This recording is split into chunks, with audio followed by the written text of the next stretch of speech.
Hello, everybody. Good evening, good morning, good afternoon to you all, wherever you are. Please let me know in the comment section in the chat where you guys are tuning in from. I saw some of you already beginning the moment that you joined. I see we've got people tuning in from Australia, from California. We've got people also tuning in from London, Palestine,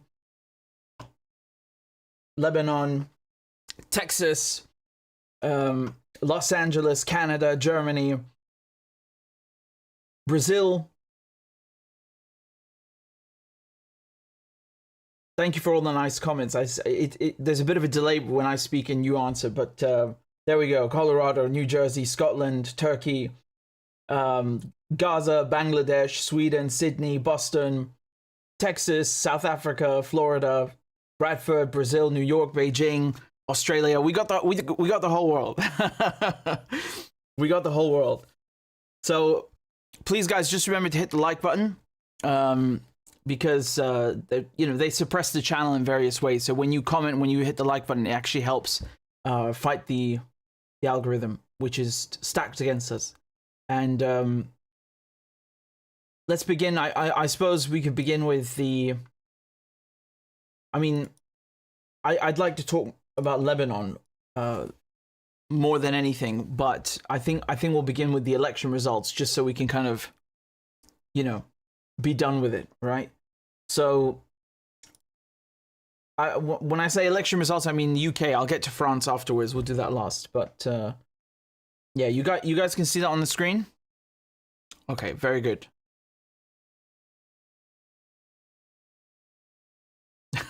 I mean, what a disaster, really. Just what an absolute disaster. Horrible, really. Absolutely horrendous stuff. Absolutely horrendous stuff. So let's begin then. Let's begin. So I'm going to explain what happened in the UK. I'm going to give you the election results and go into a bit more details about who Keir Starmer is, the new Prime Minister. Okay? Because the media have been reporting this as a landslide victory for Labour, and it's a bit more complicated than that because of how the electoral system works in the UK. But Rishi Sunak is gone. He's out. Game over. He gave his speech. He left, and he's no longer the Prime Minister. And this is the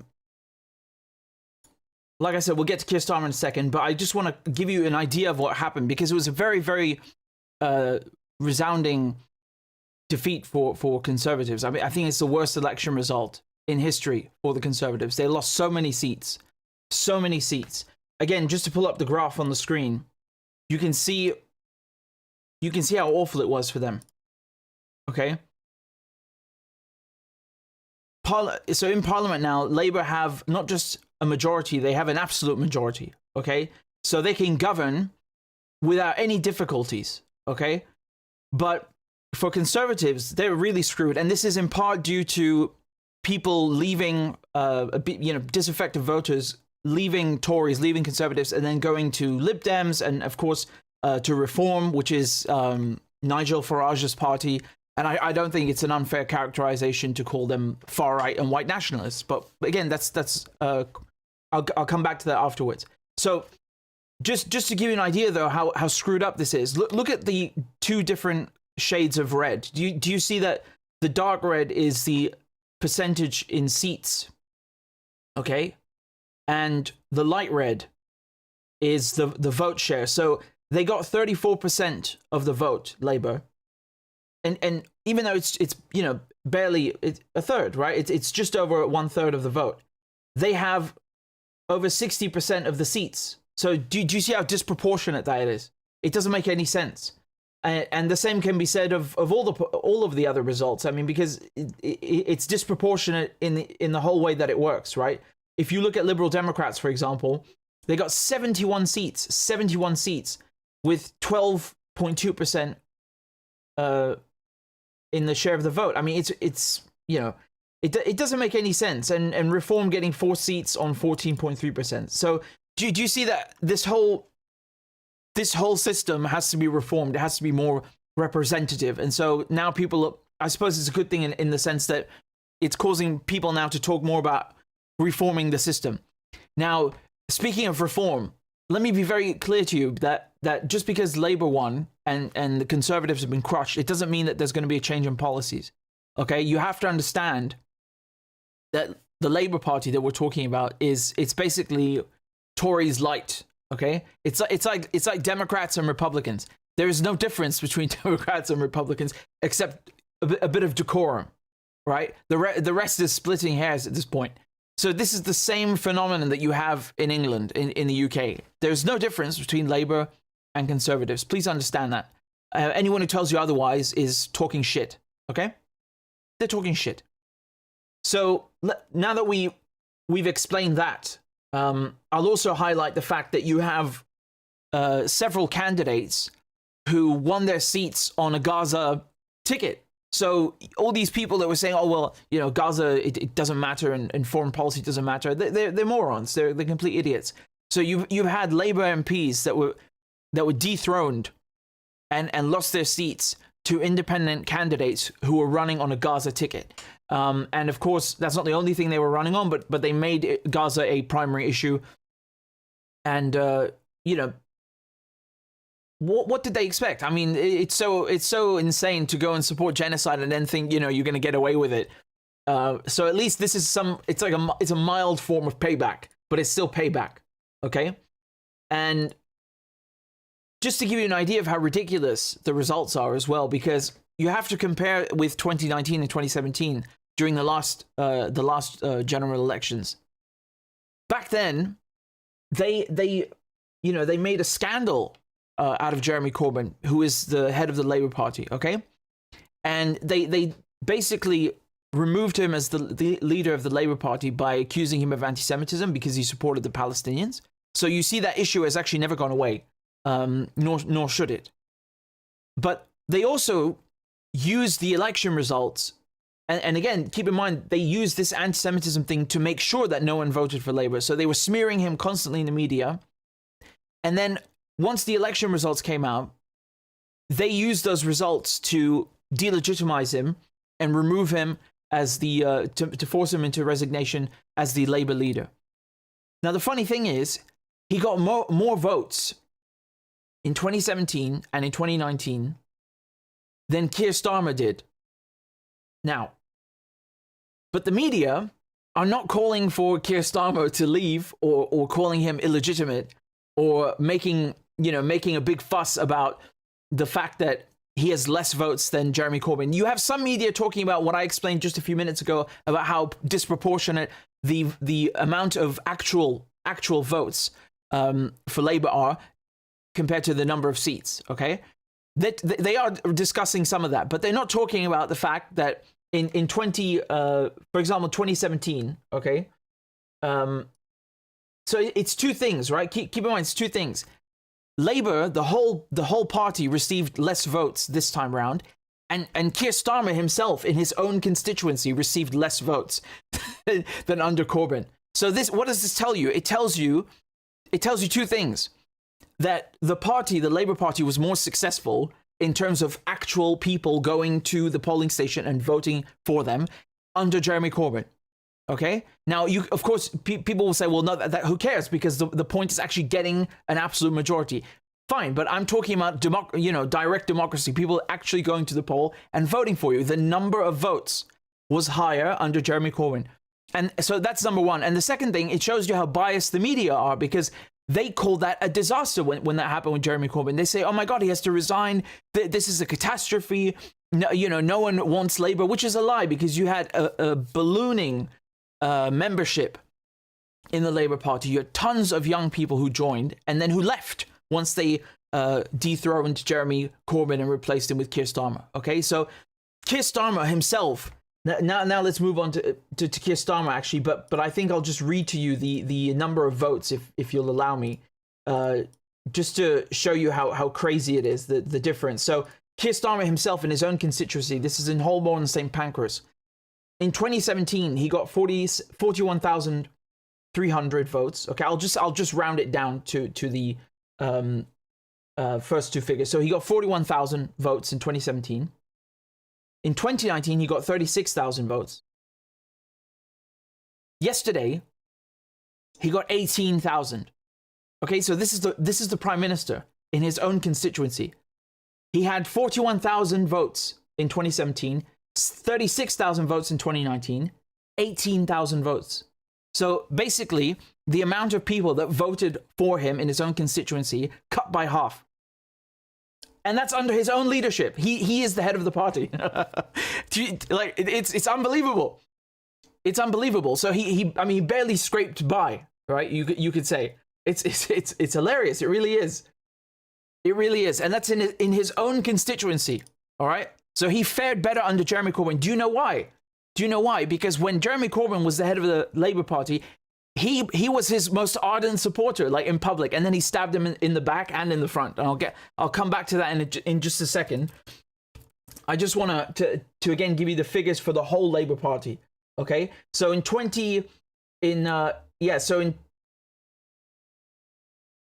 so here are the number of votes in 2017: 12.8 million votes. Okay.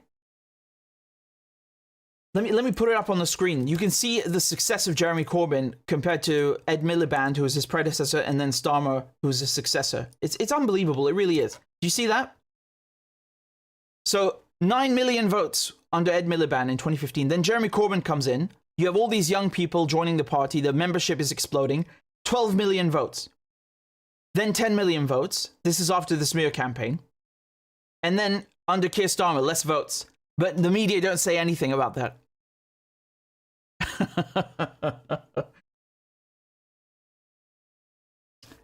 So let me introduce you to the new Prime Minister, okay? Let me show you what kind of a guy he is, right? So this is Keir Starmer before. This is in 2019. This is before he stabs Jeremy Corbyn in the back. I'm 100% behind Jeremy Corbyn. You are now. I am working with Jeremy Corbyn to try to win the next general election. You're loyal to Jeremy Corbyn, and you've spoken in his defence just now. But Louise Ellman says that he is a danger not just to the Labour Party, but to the entire British Jewish community. I don't accept that. I don't accept that. And don't trash the last 4 years, because what Jeremy Corbyn brought to this party, he made us an anti-austerity party that stood against cuts. I'm 100% behind. Right, so you see how supportive he is, yeah? You see how supportive he is. And then what happened? So after they forced Jeremy Corbyn to resign because of the so-called disaster of 2019, he takes over the party and he purges the entire left. Okay, so George Galloway, Chris Williamson, and then you have even some Jewish MPs who start becoming attacked. Like, it's unbelievable, right? It's like even if you're Jewish, they're going to say you're anti-Semitic. And then, of course, Corbyn himself, right? They put him through a million scandals. They took, so he ran as an independent, by the way, this time, right? But they took away the whip from him, so effectively suspended him from the party. And humiliated him, really, like dragged his name through the mud. It's really unbelievable. And you have that that residual smear campaign still visible today, right? It's still going on today. I mean, ongoing today. I mean, you can see television presenters. There's one of them who is on Channel 4, right?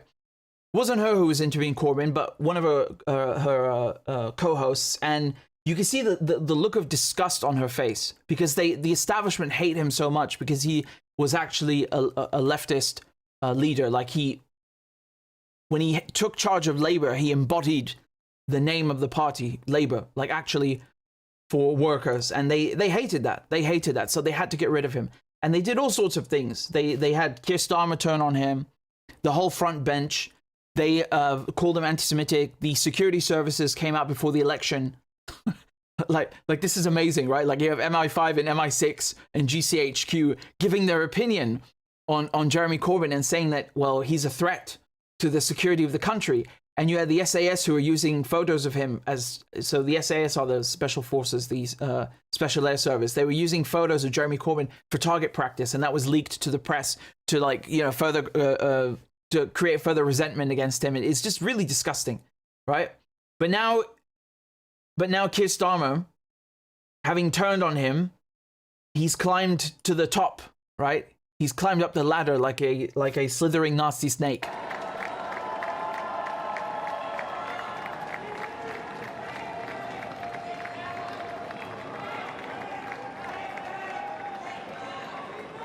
I mean, it's so choreographed. It's so choreographed.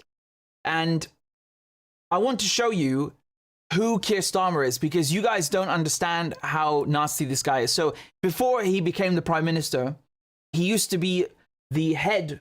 So he used to head the Crown Prosecution Service. He was the director of public prosecutions as a lawyer. Do you know what he did? Do you remember the paedophile Jimmy Savile, the BBC presenter? Like, oh, nobody knew he was a paedophile until he died, and then suddenly the scandal comes out. So apparently there was an investigation open about Jimmy Savile, and they closed it in the CPS, in the Crown Prosecution Service. And then this is under Keir Starmer when he was the chief, and he says he didn't know about it. How do you not know about that? How do you not know about this case being closed? I don't believe that for 1 second. This guy's a liar. Another thing, he went to the United States several times, presumably to talk about Julian Assange with the Americans. This is when Julian Assange was still in the embassy, okay? And again, under his Crown Prosecution Service, the lawyers were emailing Sweden and telling them not to come to Britain to speak with Julian Assange, because there were no charges against him, but they wanted to question him, okay? And they wanted to extradite him to question him. I've never heard of that in my life. That's you extradite someone for questioning. There are no charges and there's no case. But so it's ridiculous.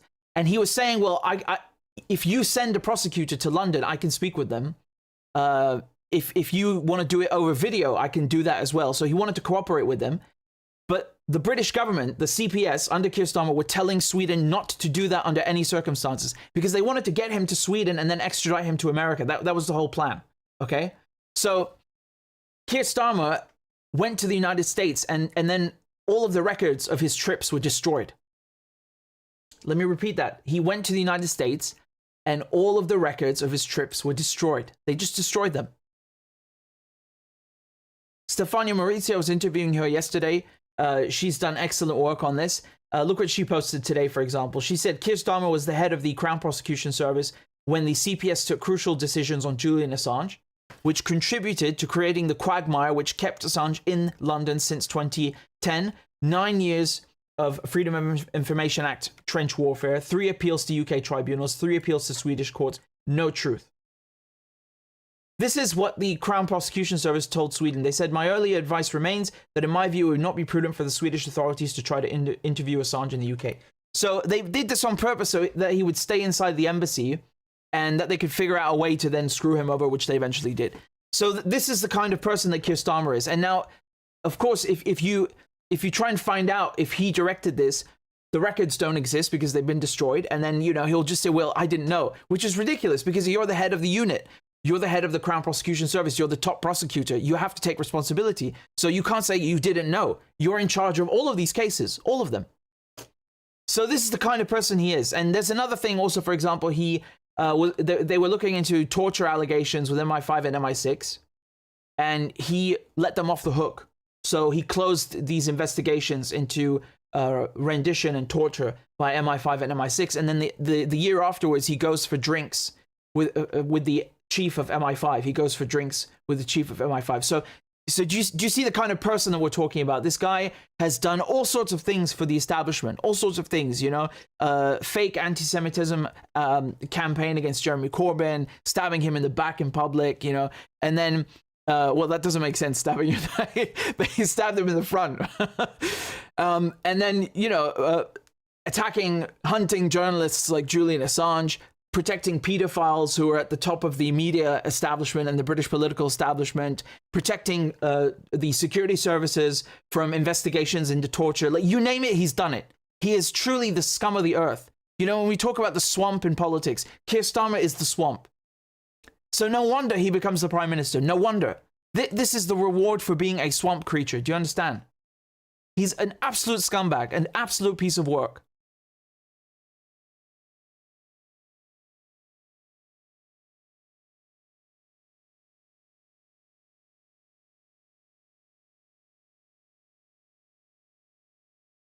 The Israeli president tweeted this out.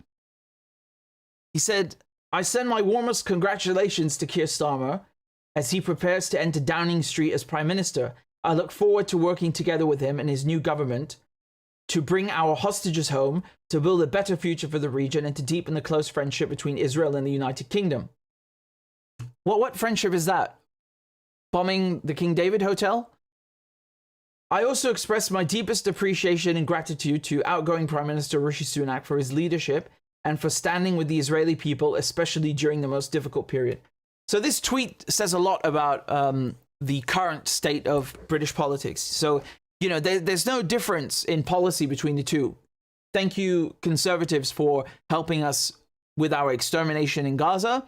Oh, and thank you, Labour, for coming in and helping us with the extermination in Gaza. Do you understand? So this tweet reveals a lot. I mean, it doesn't tell us anything we didn't already know, but it is further confirmation. And I'll remind you, Keir Starmer said a few months ago, when he was asked like directly, do you think it's okay? Do you think Israel can withhold water and food, basically starve? Can Israel starve Palestinians in Gaza? And he says, yeah. He says yes. Okay. I mean, I can get the clip for you if you give me just a moment. That's why we've given him the nickname. Instead of Sir Keir Starmer, it's Sir Kid Starver. Okay. So let me show you the clip. I'm sure some of you have seen it, but I'm going to show it again anyway. I'm very clear. Israel. Okay, here it is. Israel must have that, does have that right to defend herself, and Hamas bears responsibility.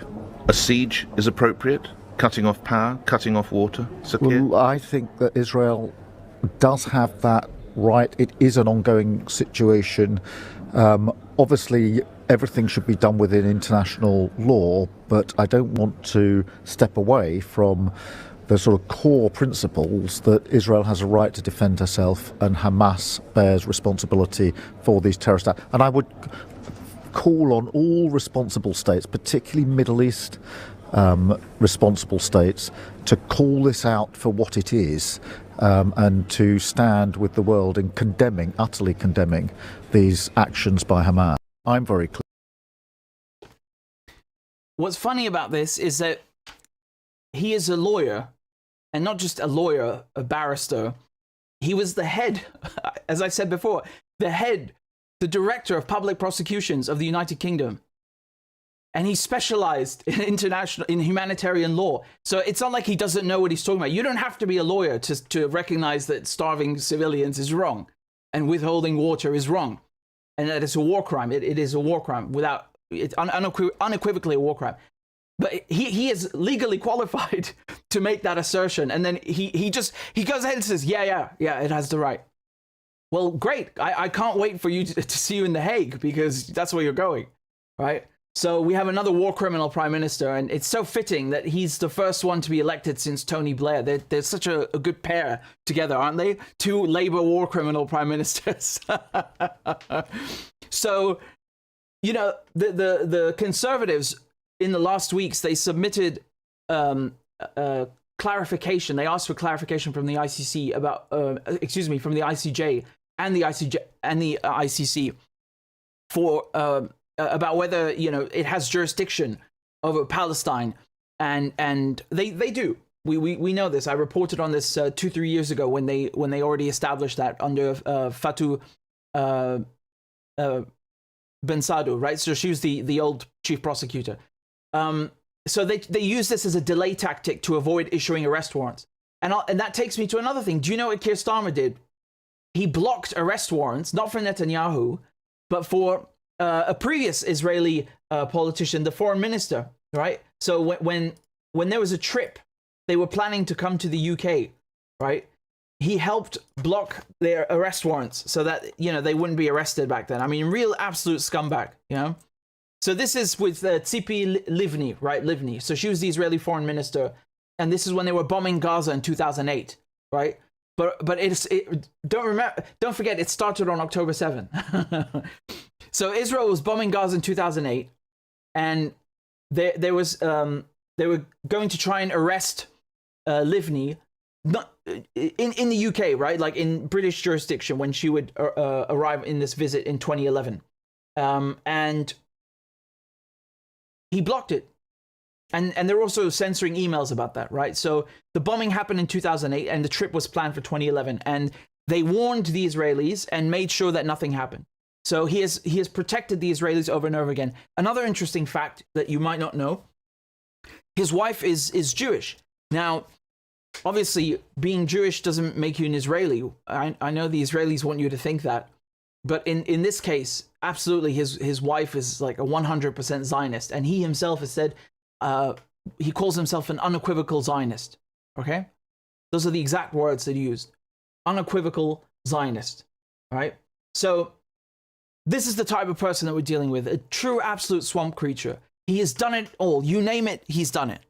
Some other funny things, he's named David Lammy as the foreign secretary. So now David Lammy's coming in to take over from David Cameron, who, again, David Cameron came back into politics as foreign minister, and he wasn't elected as an MP, which you can't do that. You have to be elected as an MP, and you have to have a mandate from the public before you can be given a cabinet position.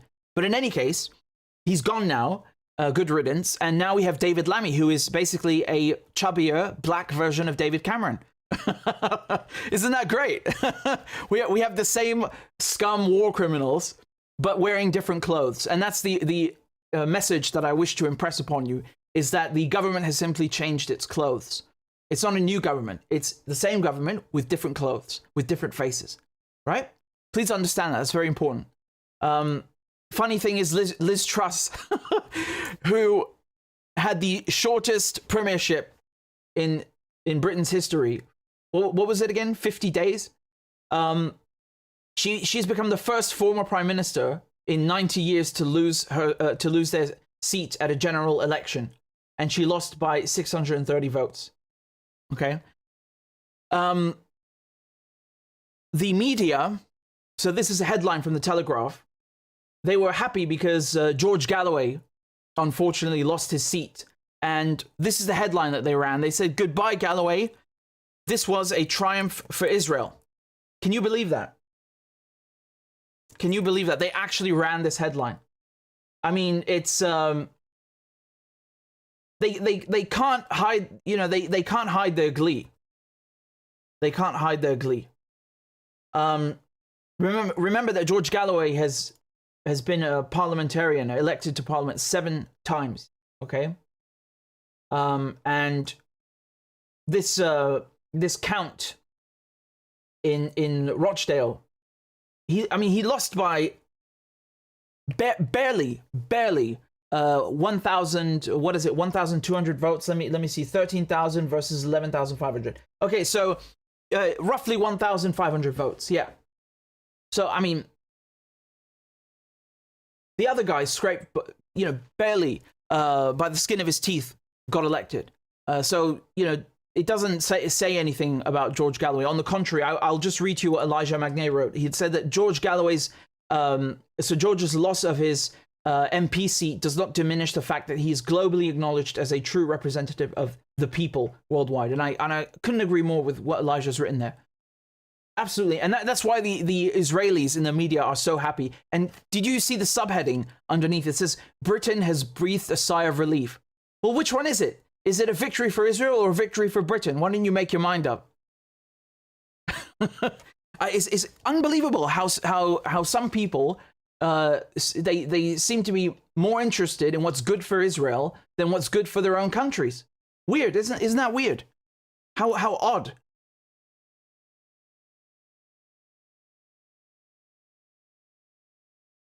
You've got several candidates who could have gone and won it had the Green Party, for example, not come in and split the votes. Okay, so just to give you an example, Liane Mohammed, she lost in Ilford North by 528 votes. That's nothing. Nothing. James, 1,500 votes. Look, 600 votes, 693 votes, 1,600.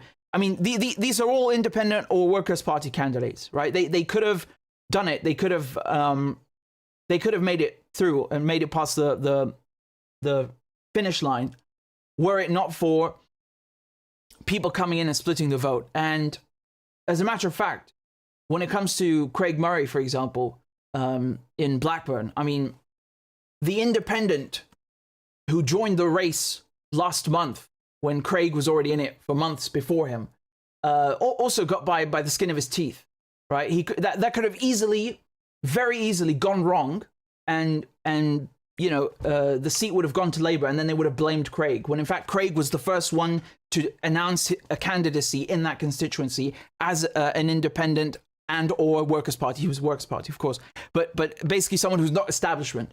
He was the first one to do it. And then, you know, other people come in and they split the vote. And this is stupid. This is dumb. It's counterproductive. It's dangerous. And it leads to things like this. And honestly, the guy who won it in Blackburn is not qualified as Craig is. He's just not. I don't know what he's going to go and do there, but he's not going to have a mandate as prosperous or as clinical as Craig's would have been. It's a shame. It's a shame.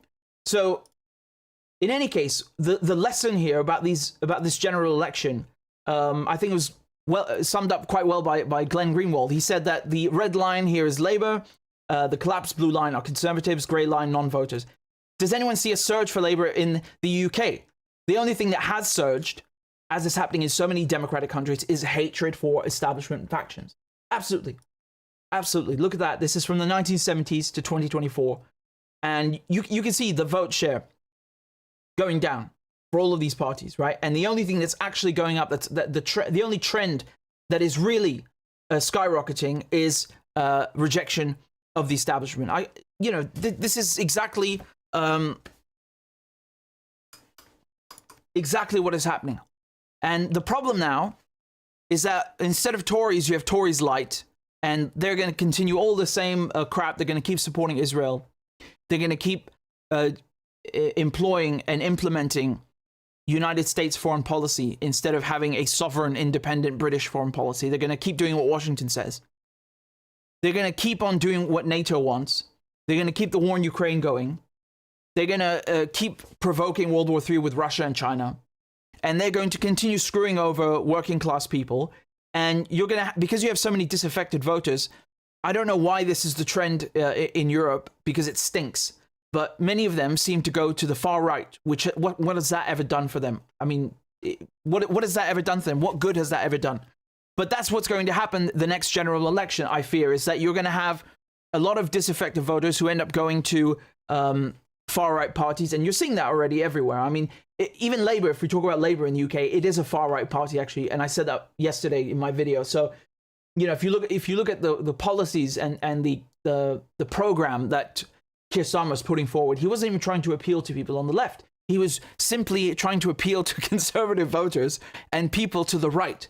So, you know, that's where we are right now. It's really just a far right Overton window. So there you go. There you go. That is the result. We have a scumbag war criminal as prime minister, nothing new. We have working class people who've been screwed, nothing new. And we have militarism and the security services and all of these lovely, you know, genocidal policies at the heart of the government's domestic and foreign policy. Really great, you know, wonderful. It's so good. It's so good. Really, I don't know what to tell you. I don't know what to tell you besides it.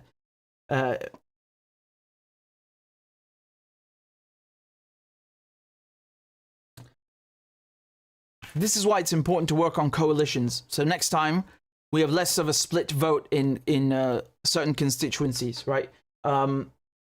Obviously, you can't have coalitions with Labour when Labour have a policy of genocide against Palestinians.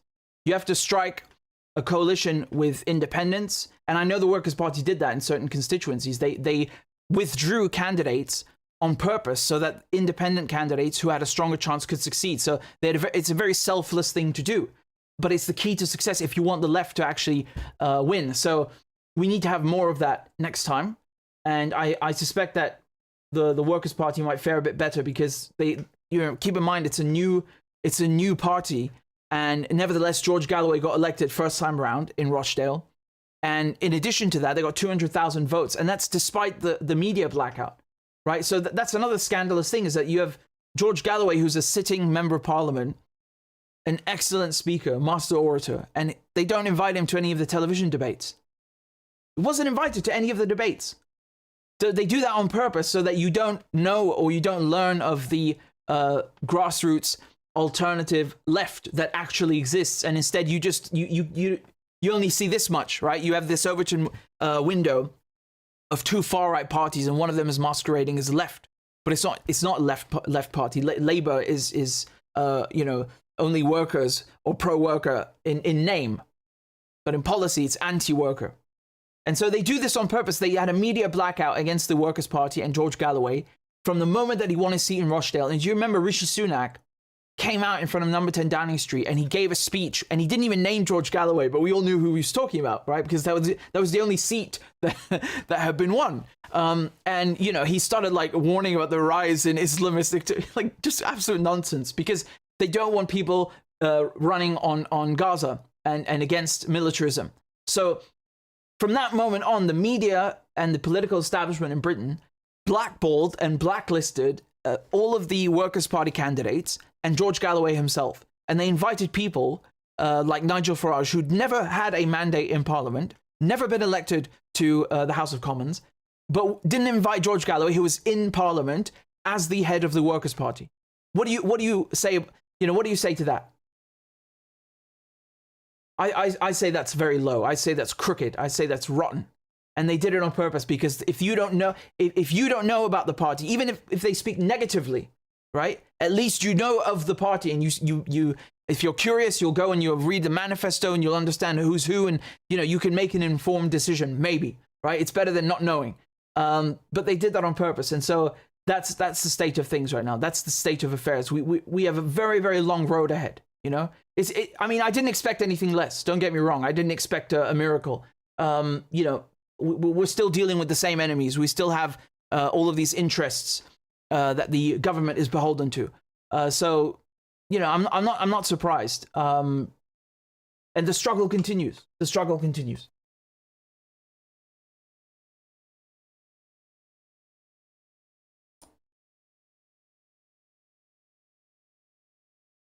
So I want to just remind you about the charity, or actually it's three things in Palestine that you can donate to.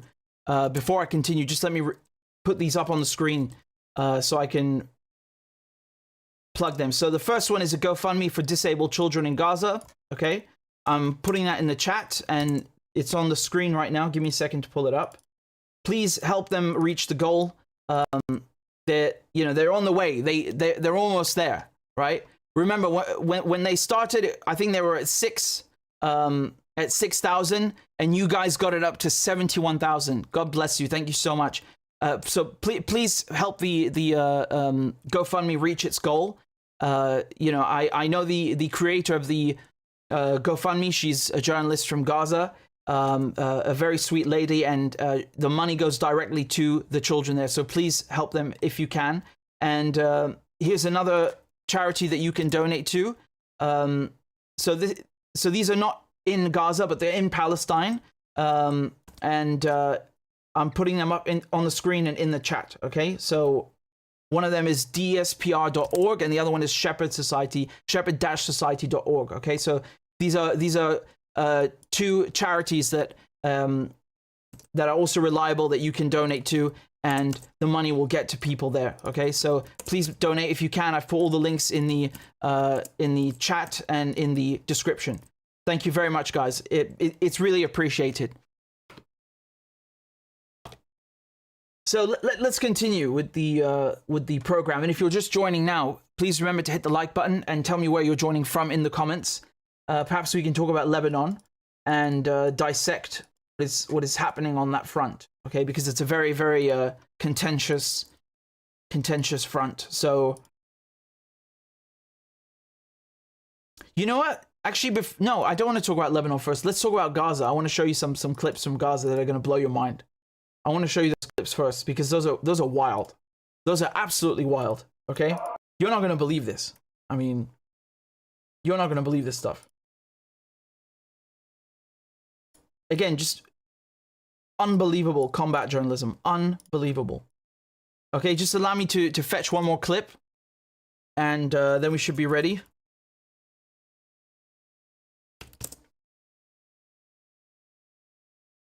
Okay.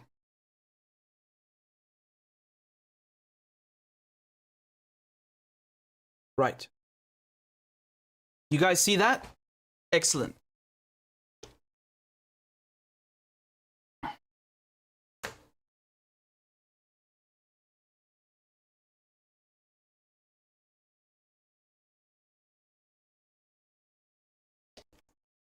So I want to show you some clips from Gaza. This is some of the latest combat footage and combat journalism, and it's frankly it's unbelievable.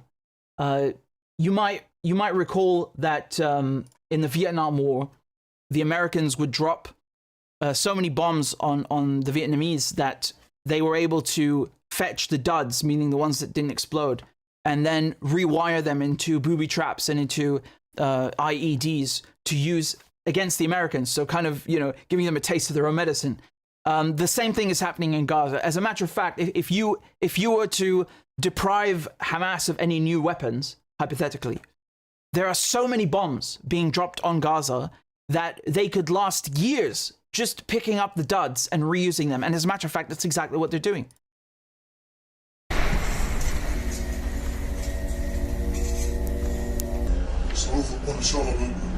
يعني شغال فعال حطينا على نصب شغال فعال والله سويت لما اقول لك فدي وتفدي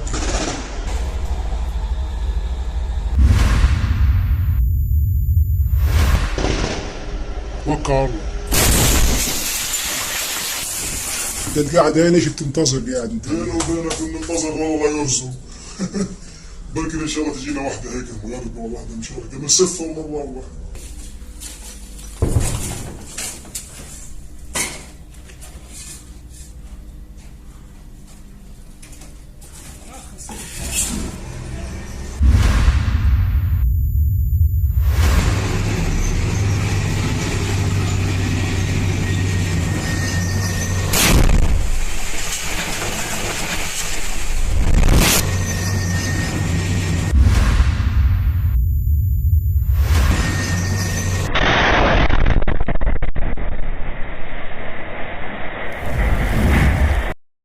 So you guys might recall there's that film Saving Private Ryan with Matt Damon, Tom Hanks, and at the end of the film they're mining the road in that French town in anticipation of these mechanized German units coming in with Tiger tanks, and this is exactly the same thing, and I'm bringing that up because I want to draw a parallel how, you know, one form of resistance is glamorized. And rightfully so, right? Why shouldn't we glamorize what French resistance or Americans were doing against Nazis in occupied Europe? Of course, it's a good thing. But we shouldn't then demonize the modern equivalent of that, because this is the modern equivalent. Make no mistake.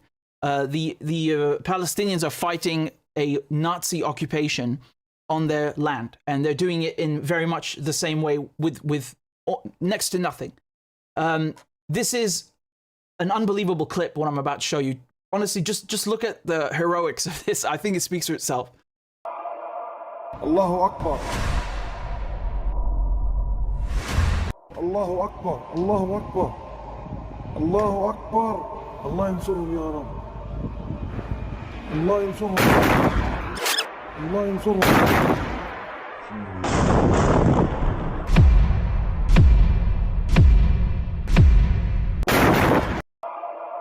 Allahu Akbar. I mean, again, the clip speaks for itself. There's nothing I can add. That's really, really courageous. I don't think many people would have the cojones to do that. Now, this is some sniper combat footage from Gaza. You can see the Israelis, they're just like casually bulldozing. You know, I mean, you can see what they've done to the place, right? That's a Israeli bulldozer right there. And you've got 2 Merkava tanks. And, you know, they're just casually leveling the place, literally. Look what happens next.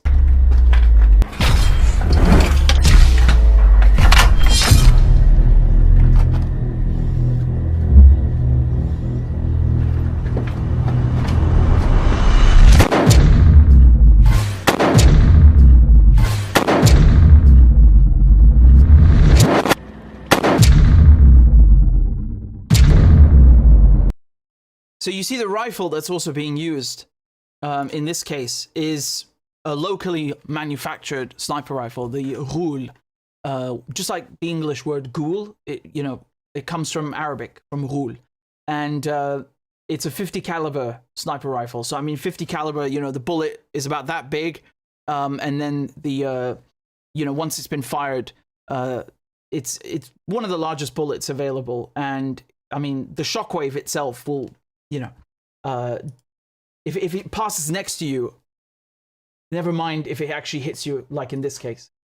A monstrous thing. And the fact that they've not only got so many of these incidents filmed, but the fact that they make the rifles themselves on top of it, it's like the whole operation from start to finish is really, really impressive. Just purely objectively speaking, from a journalistic viewpoint, the fact that they're able to film all of this and then publish it and do it regularly, and then also from a military point of view, that they make the weapons themselves. They don't have to rely on the United States dropping weapons to them and, foreign taxpayers subsidizing all of their stuff, right? I think that's also important. If you look at the Qassam rockets that they fire as well, those cost about $200 to make, also locally sourced and manufactured. The Palestinians, for example, there's one video where they found pipes that the Israelis had put in Gaza, stealing their water. They disassembled the pipes, fashioned them into rockets, and then fired them at the Israelis to give them their pipes back. Here's another clip. This is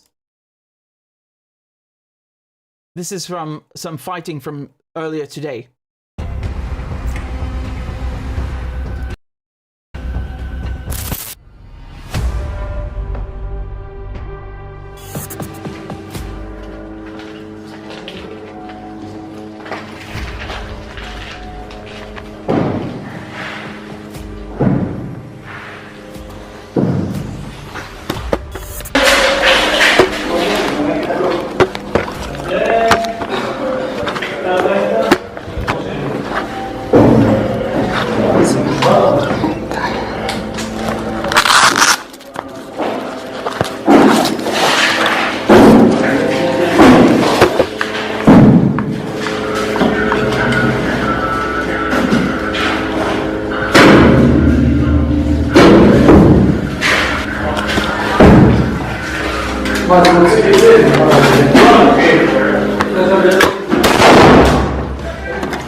It's absolutely monstrous.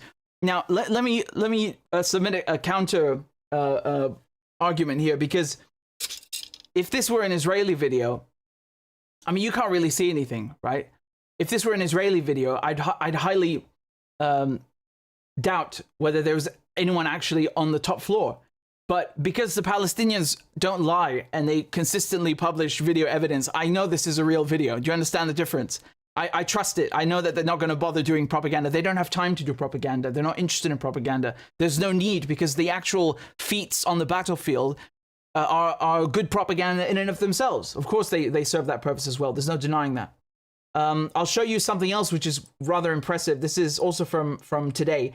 The you might have seen when we looked at previous clips that there's Israeli aircraft hovering above Gaza, and they were popping flares. And I myself, I was actually wondering sometimes why they're popping flares, because you don't see, I mean, you only use those countermeasures if there's someone down below on the ground with a surface-to-air missile and or in the air trying to lock onto you, or already locked onto you, and then they fired something at you, right? So you want those flares to be released, and then they trick the heat-seeking mechanisms of the incoming missiles. So I was wondering myself why they were doing that, because we don't see the Palestinians firing any SAMs very often at all. And in this clip we do. Take a look.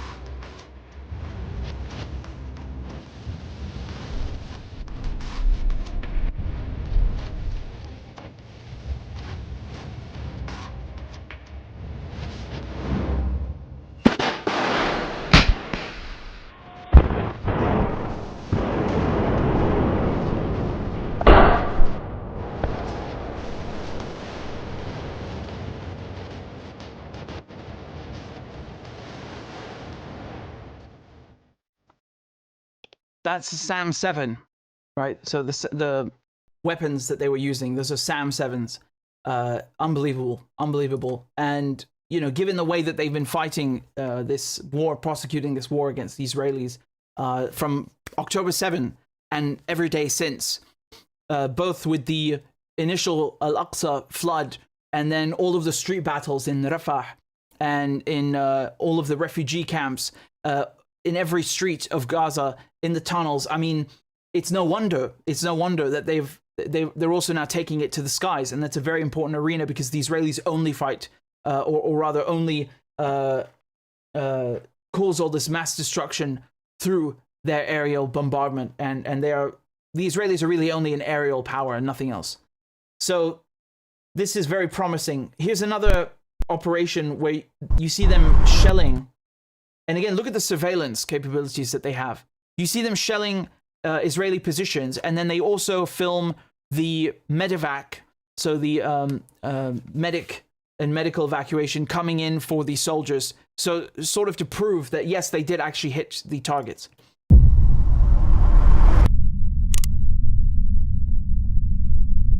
Okay, so you can see all these Israeli tanks here, bulldozers, all gathered around. There they are with the bulldozers. M113s. I mean, just if I can pause it 1 second, just look what they've done to the place, honestly. Look, there's not a building left. There's not a building left that hasn't been damaged, right?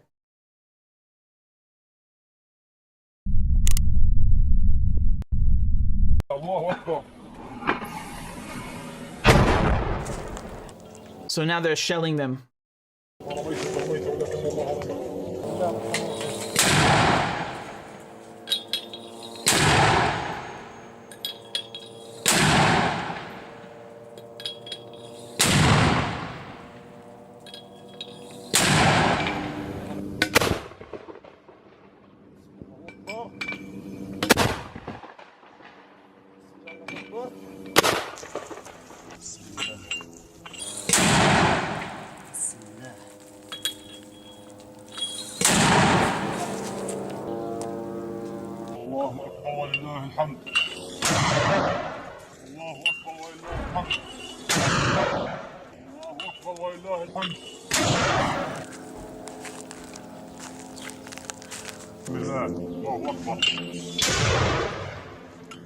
And now you can see the Israelis sending the helicopters in to evacuate the Israeli casualty.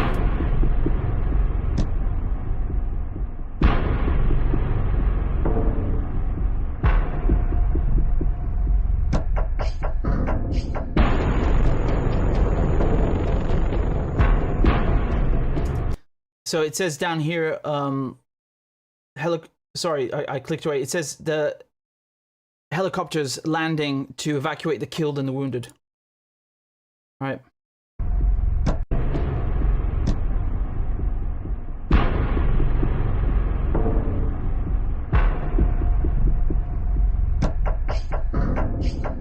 And these helicopters, like this one, they're not attack helicopters. So there's only one reason that you would send these specific helicopters into Gaza, and it's for medevacs, right? Because you want to get someone out urgently and quickly, and you can't do that with a tank or a jeep, right? So the previous video that I showed you where they were firing the SAM-7s, that was an attack helicopter. This one is not. And there are many videos like this, many videos where the Qassam fighters and Hamas, they'll hit the Israelis and then also film the medevacs as evidence of a successful operation. And as a matter of fact, they've even hit some of the medevacs themselves, which again, I mean, you shouldn't do, under international law, you shouldn't attack medics. But when you look at Gaza, when you look at what they've done to the place, can you really blame the Palestinians for anything? I mean, seriously. You know, we're not talking about hospitals. We're talking about an occupation, a brutal Nazi occupation. But nevertheless, you know, according to the law, yes, you shouldn't attack medics or medevacs. But I'm just here to report to you what they've done. And earlier today, the Israelis lost 10 troopers in Gaza. Okay, this was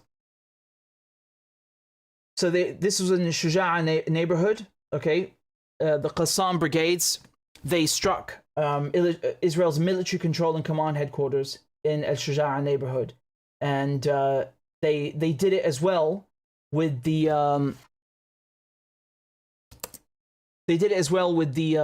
Nasser Salah ad-Din brigades. Okay, so this is another important thing that I pointed out in another video, that you don't just have Hamas running operations, military operations in Gaza. You have other various resistance factions, and this is one of them. It's under the PRC, the Palestinian Resistance Committee. Okay, so that's something important to note. And I'll also show you something else. Give me a second to find it. So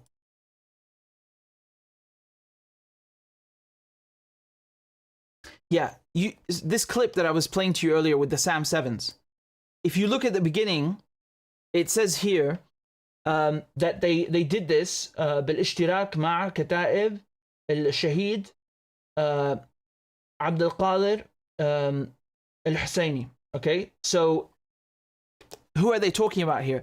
These brigades of Abd al-Qadir al-Husseini, they're actually Fatah military brigades that are in Gaza. Okay, remember Fatah, the PA, runs the West Bank. But they also have their own faction, which kind of runs, because remember you had a split between Hamas and Fatah, but they still have this brigade running in Gaza, which is very interesting, right? So you've got PFLP, you've got Hamas, you've got PRC, you've got PIJ, and also Fatah in Gaza, and you still also have a few others. But just to show you the polarity of the military and resistance brigades in the Gaza Strip. It's not just confined to the Qassam brigades or Hamas, because that's the impression they want to give you, like, oh, it's like one group running around. And even then, I mean, it wouldn't delegitimize the movement, but this shows you that it's a goal that spans multiple ideologies. If you look at the PFLP, it's a Marxist secular group, very different goals and ideologies compared to Hamas, and compared to PIJ. They all have differences, but they're still working together to confront the occupation. So that shows you that it's not like one group's ideology directing the whole thing. It's really a national liberation movement in its purest form. So I thought to point that out, because yes, it's interesting to look at the military aspects, but this text at the beginning, it also shows you some of the political implications as well, and the plurality of the resistance operations there. And I'll remind you also that PFLP, founded by George Habash, Arab Christian, right? So you've got many different people in the Arab and Palestinian resistance of various backgrounds and religious backgrounds who've come in for the same objective, which is kick out the Israeli occupier, because it's an occupation. It affects everyone, right? It doesn't affect one group, and that's why the whole society mobilizes.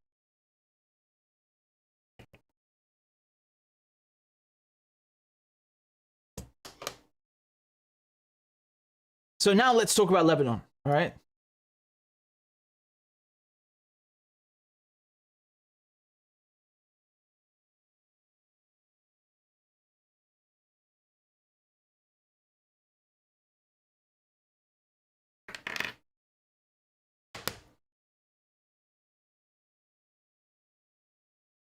Okay, you guys should be able to see that now.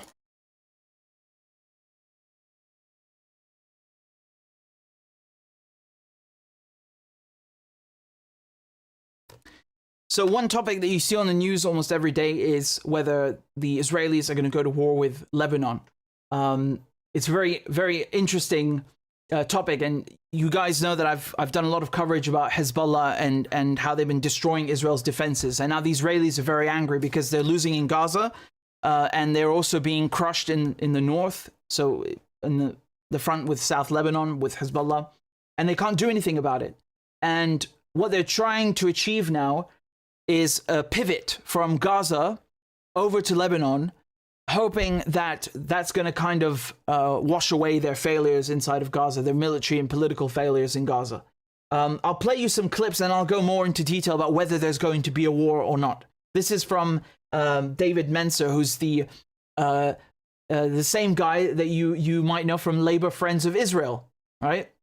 So very funny on the eve of Keir Starmer coming to power.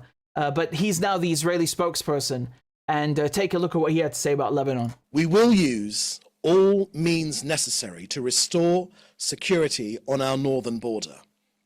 The state of Lebanon and the Hezbollah terror organization, which is operating under the guidance of Iran, bears full responsibility for the deterioration of the security situation in the north, in violation of UN Security Council resolutions 1559 and 1701. Whether diplomatically or militarily, one way or another, we will ensure the safe and secure return of Israelis to their homes in northern Israel. That is not up for negotiation. We will use all means necessary to restore security on our northern border. The state... So he seems very agitated, doesn't he? And the Israelis, they're also sending the Americans, the French, and the Germans to try and calm down Hezbollah. Now, they're trying to do this because France has a little bit of sway and influence inside of Lebanon because it used to be a former colony. They call it a mandate. It's not. And they're hoping that they can achieve something through that. But they're not going to. They're not going to because they won't stop bombing Lebanon, right? So just yesterday, they're dropping white phosphorus. And again, when I say bombing Lebanon, like it's really a vicious, nasty bombing campaign. It's not like they confine it to military things. It's no, let's bomb children. Let's drop white phosphorus. Let's kill civilians. I think they've killed close to 100 civilians in South Lebanon, whereas Hezbollah have killed one Israeli civilian.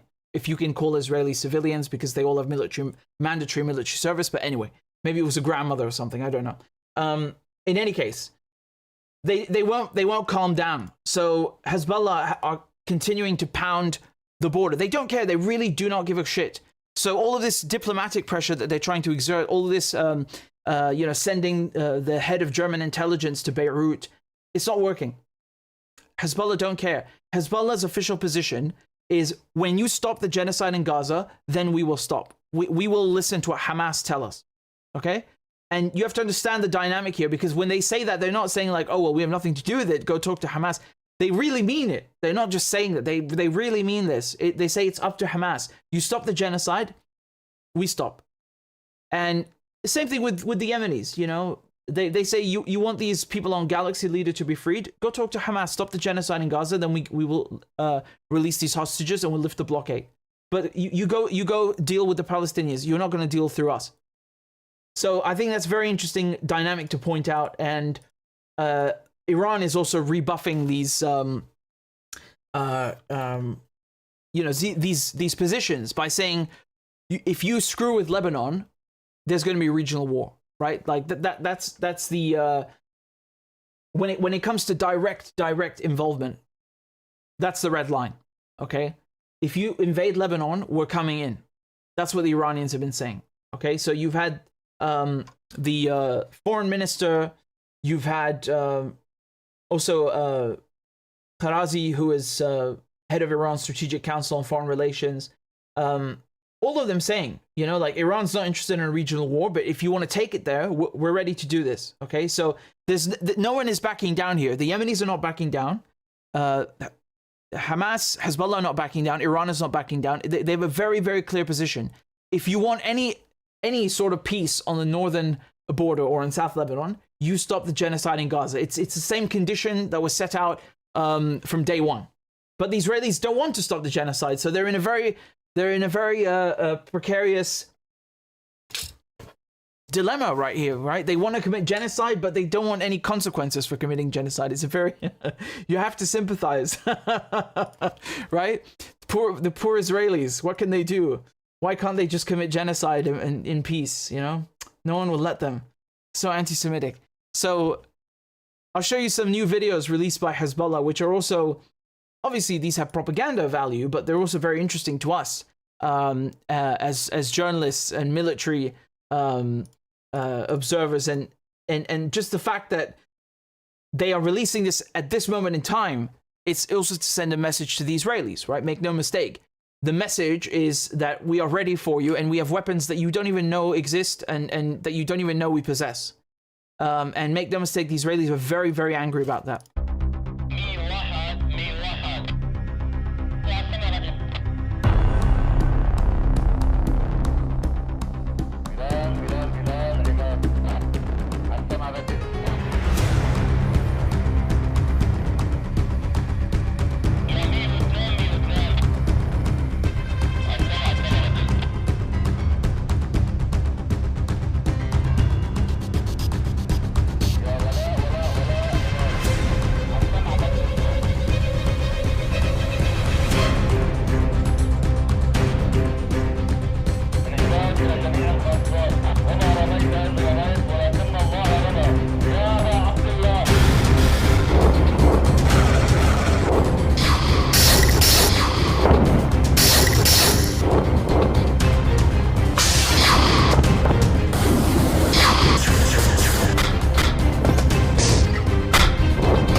Hezbollah are not playing around. They're really not playing around. Like, I want to impress upon you the importance of their military and strategic strength, because it's not like, oh, they have some projectiles that they can fire. No. We're not talking about a bunch of mortar shells. They have rockets. They have missiles. They have surveillance drones. They have kamikaze or suicide drones. They have their own their own production for their own rockets and missiles. I mean, if you look at, I'm saying both rockets and missiles now, they probably have 1 million of those, right? 1 million in total. In addition to that, all of the mortar shells, the artillery, the conventional artillery shells, I haven't even mentioned, of course, assault rifles, machine guns, and stationary. Forget about it. You're dealing with a military wing that has had the advantage of not being under siege. So if you look at the strength that Hamas have in Gaza under siege, which is already very impressive, and they've prevented the Israelis from achieving any of their objectives, then what do you think Hezbollah can do? Hezbollah have had the advantage of building tunnels, of making their own weapons, of receiving weapons through from Iran through Iraq and Syria, and stockpiling those for decades and decades and decades, right? So this is going to be a war that the Israelis are going to be crushed in, absolutely crushed in. I remember in 2006 how they were crushed, and the Israelis had to end that after 33 days, right? And of course they will tell you, oh, they won. Really? Because Hezbollah are right here and they're stronger than you. What did you win exactly? You got spanked and humiliated and sent out of Lebanon. So, you know, they are really, really in a bad spot. And, well, it's a good spot for the rest of the world, but bad for them. I'll show you some more videos just to kind of, again, impress upon you the sophistication that we're dealing with. Look at this coming out of the ground. I mean, forget fighters coming out of the ground. They've got the Katyushas coming out of the ground now.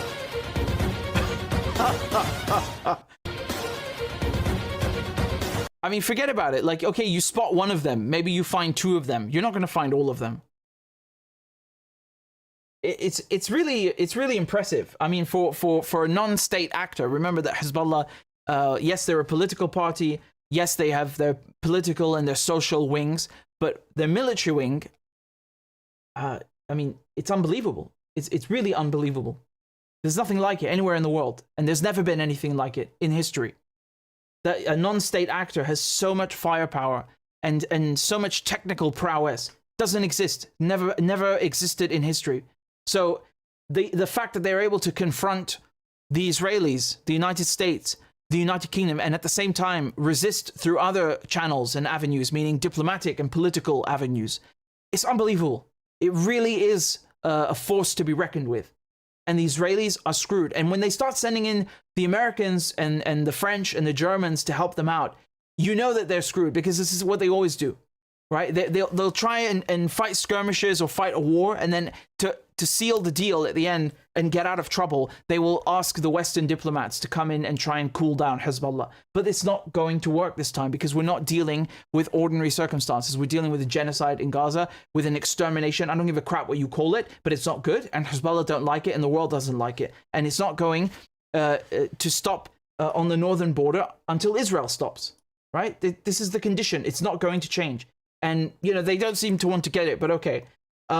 Here you've got, for example, some other photos and clips from Hezbollah where they're showing, for the first time, by the way, they've revealed some weapons and systems like the M46 over here. This is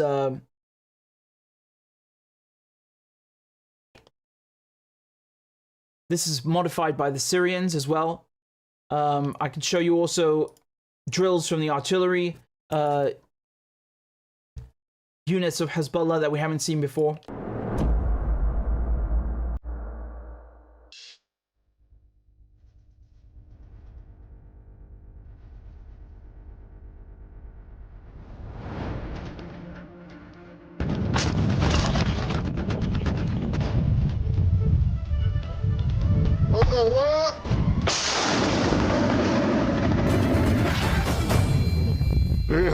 يلا يلا اتكل على الله اتكل على الله يا قائم علي محمد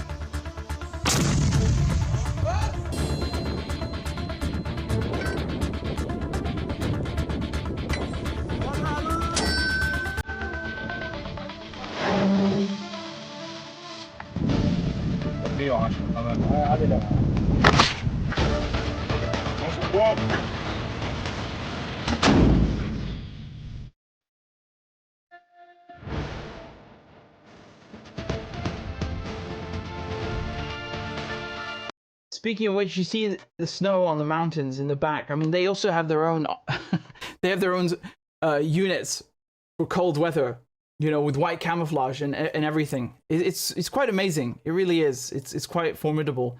They released a clip for that, but that was before October 7th, before Al-Aqsa flood. Here you can see the photo that I showed you just now with the M46. It's from this clip.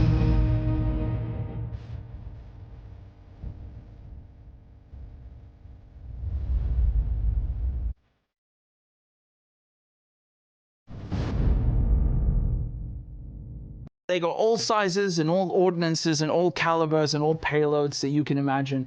You can see the Burkan there as well, which is, I mean, a hefty thing. It carries like, 300 to 500 kilo warheads. And I mean,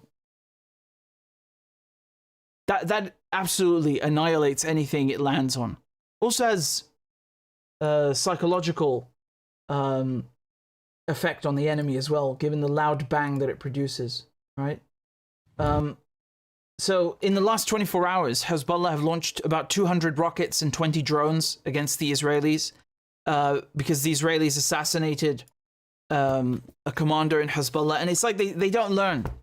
They say they don't want war with Lebanon, and then they go and they assassinate multiple leaders in Hezbollah.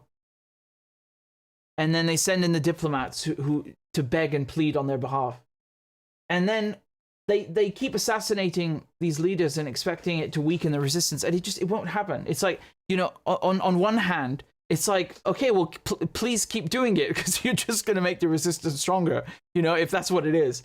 And you're going to do it anyway. You might as well sink yourself faster for us and for the world and do us a lot of good. But really, it's just unbelievable. I mean, look, everything is literally on fire. Okay, I'll just show you some of the Israeli settlements. And I know I've shown you many clips, but these are the latest ones that we have. This is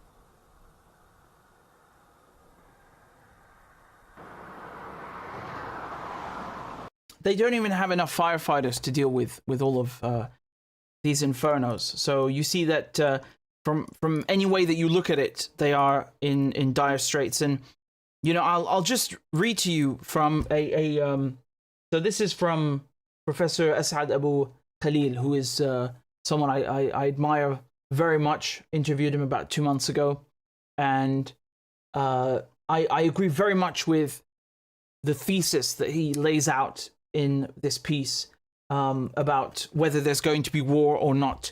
And he makes some very good points. The fact that the Israelis, they need a military victory because they've ballsed up Gaza, right? The fact that Hezbollah just won't, they are unrelenting. He also mentions another avenue that we've discussed before. For example, the opposition that you have inside of Lebanon to Hezbollah, for example, from the Kata'ib, from the Falange, who are these nutjob so-called Christians. And of course, Saudi Arabia and the UAE, they also exert a significant influence in Lebanon through various media organizations as well, in addition to political. So that's one avenue that has to be taken into consideration. He also mentions the elections, the fact that, Biden did nothing to stop the genocide. So, why would he necessarily jump in to stop a war? If you look at Donald Trump as well, they're both, mad, rabid Zionists. So why would any of them actually do anything? They don't want a regional war, but it's not like they're actually going to set any red lines. I think that's one thing worth underscoring as well. And he mentions the fact that inside of Israel you have these divisions. You have Netanyahu who's dealing with all his political cases. So, it's not going to be 2006. It's going to be worse than that for the Israelis. Much, much, much, much, much worse. The equation has also changed, right?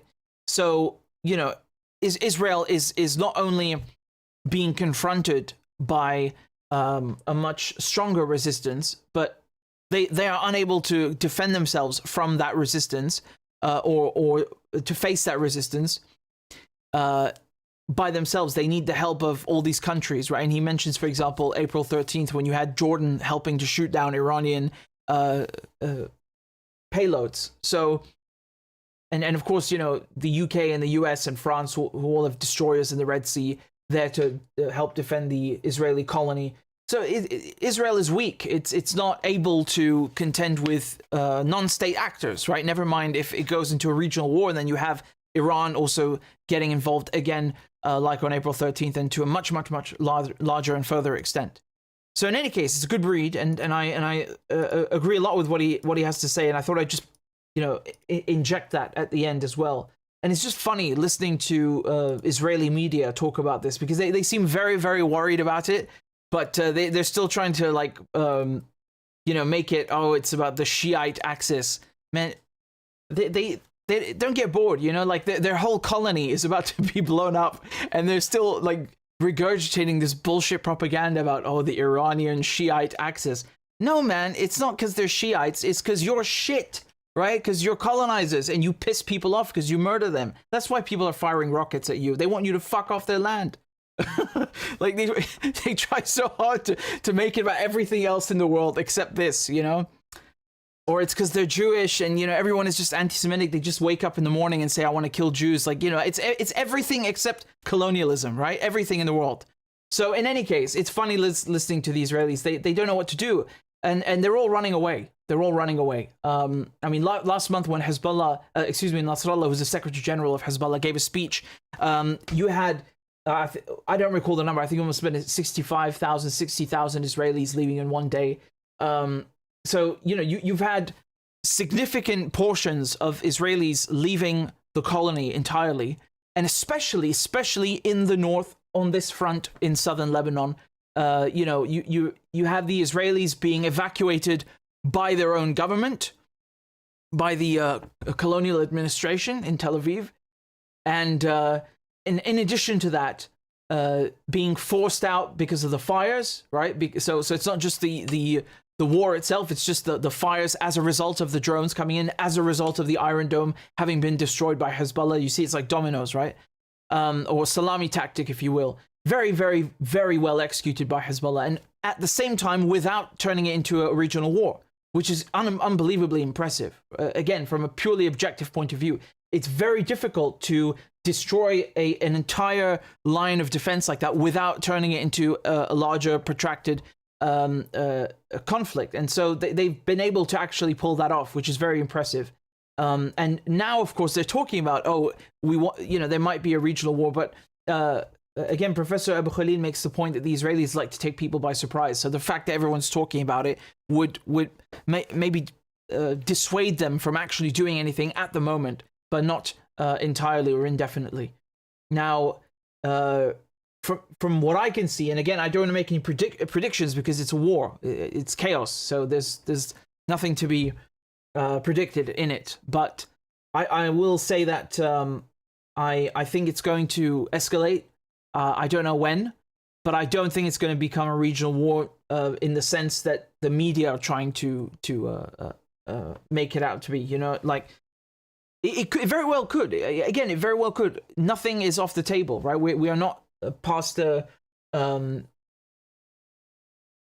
not anywhere near this genocide in Gaza stopping, or the colony being actually finally done, even though you have all these settlers who are leaving. Nevertheless, it's still not safe. It's still not safe to say, but I think it's going to escalate a bit, and I think that ultimately, even if the Israelis try to go in, they won't be able to go past southern Lebanon. They'll of course go and bomb Beirut, and they'll level Beirut like they always do. But I think it's going to be more difficult. I don't think they'll be able to keep it up for as long as they want. I mean, some Israelis in the military are saying that they might not even last 24 hours. Who knows? Again, who knows? Again, Hezbollah's arsenal is very, very secret. And like I was saying, the Israelis want to know what kind of weapons they have and where they are, but they haven't been able to make Hezbollah go and use those weapons that they're saving for a rainy day. So far, they've used very conventional and already public weapons and systems. So the Israelis haven't been able to really discern or gather any valuable intelligence from that. So there is a real risk of a war. Make no mistake. If you ask me, it's already a regional war. I mean, Jesus Christ, there's 7 fronts in the war. I've been saying that since the very beginning. It's already regional for me. If they mean invading Lebanon, yeah, it could happen. But the Israelis would have a very difficult time. And let's hope it doesn't come to that. Ultimately, their project is failing. So you have to remember that there are many Israelis right now who, you know, they just don't care. They want to flee. Like, they're ready to kill people for their colonial project, but they're not ready to die for it. Do you understand the difference? Palestinians are ready to die for it because they don't have anywhere else to go, and you know they are attached to the land. The Israelis are not attached to the land. They're a bunch of Eastern Europeans, you know, or whatever. Even if they come from Morocco, they're not from Palestine. So you know they have somewhere else to go. They can go to other countries, and they have other options that Palestinians do not have. Because Palestinians didn't come and settle the land. They are from the land. They're native to the land, indigenous to the land. So the Israelis are ready to kill, but not to die for the land. And that is a very important factor. And it's true in Gaza, and it's also true in the Galilee and in Lebanon. So when it comes down to it, they will prefer to flee, as they have been doing in droves through Ben Gurion Airport. And I know the resistance like to strike Ben Gurion sometimes, but I suggest they leave it open so that the settlers can flee in peace like the French did from Algeria, and then we save everybody a bunch of time and trouble, and perhaps the most diplomatic way to settle things. Wouldn't you agree? Right? We should leave departing flights from Ben Gurion open for all the settlers to leave, and we settle the thing peacefully, and that's it. But make no mistake, the risks are very real. And the Americans and the Germans and the French are not going to be able to calm down Hezbollah like they have always done, or think that they can do during, for example, the Karish gas field incident, when they sent Amos Hochstein to negotiate the maritime border issue, and other times. It's not going to happen. The red line is very clear. It's the Gaza genocide. They want that to stop, and then we can talk. Nothing before that. And they're ready to go as long as it takes. Make no mistake, and they can do that, unlike the Israelis.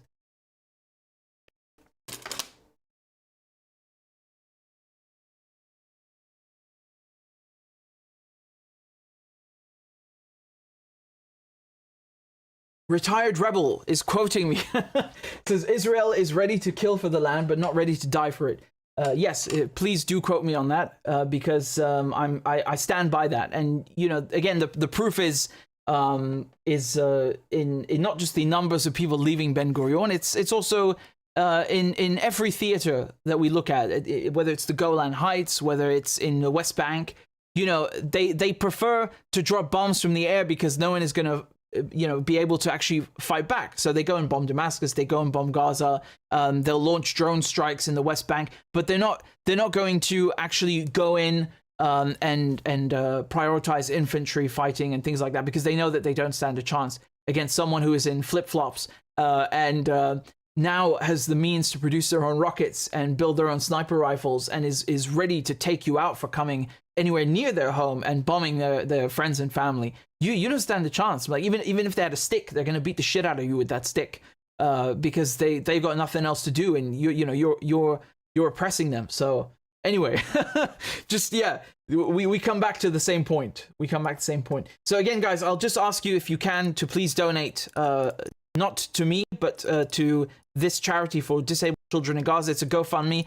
They are on their way to the target. They're 3/4 of the way there almost. So please help them get to 100K. The money does go directly to them, and it's a trusted link. And I can also give you dspr.org and shepherd-society.org.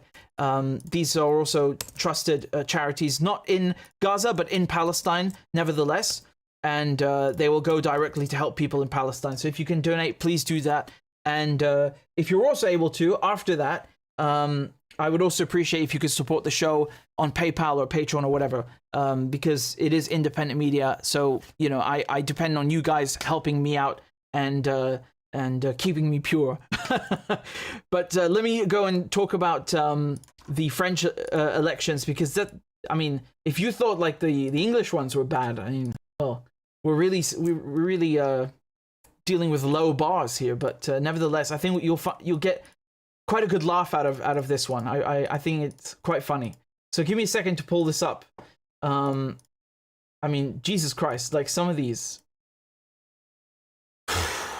Right.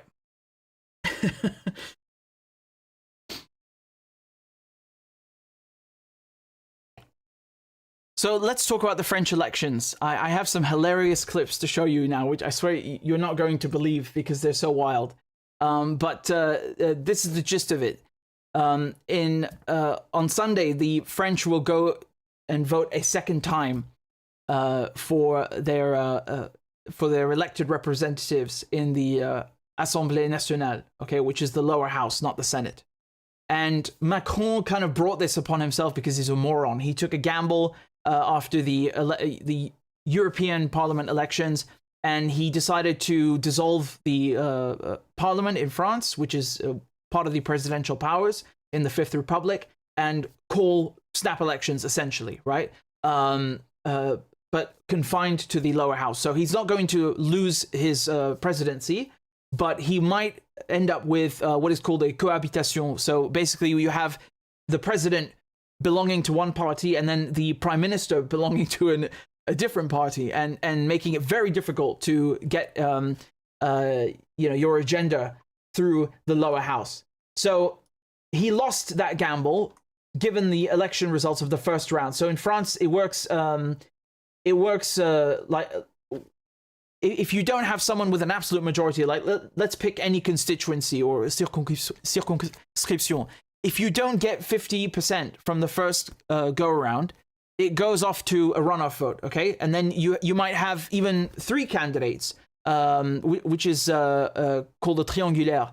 And that's if they all get equal measures of the vote. Sometimes you might even have more if they really get exactly the same amount of votes from the same constituency. So just to show you the results of the first round, okay? It was a massive success for the far right. So this is, again, le Rassemblement National. This is under Marine Le Pen, who's the daughter of the other Le Pen. Again, these people are absolutely far right, and they are absolutely racist pieces of work. And I'm telling you, not because I heard that. I'm telling you because I speak French fluently. I know the culture, and I follow the French politics very closely, and I know what I'm talking about. But they did very well for themselves. So they got 33.1% of the vote. Okay. Behind them, you had, when they say left-wing alliance, what they mean is Le Nouveau Front Populaire. So that's basically Jean-Luc Mélenchon, okay, 28%. And then Macron's camp behind with 20.76%. I mean, what a disaster. It's not like he came second place. No, third. I mean, I'm not complaining, but I'd rather see LFI or Le Nouveau Front Populaire in first place, obviously. So in any case, as it says here, what Marine Le Pen and Jordan Bardella want is an absolute majority of 289 seats out of 577.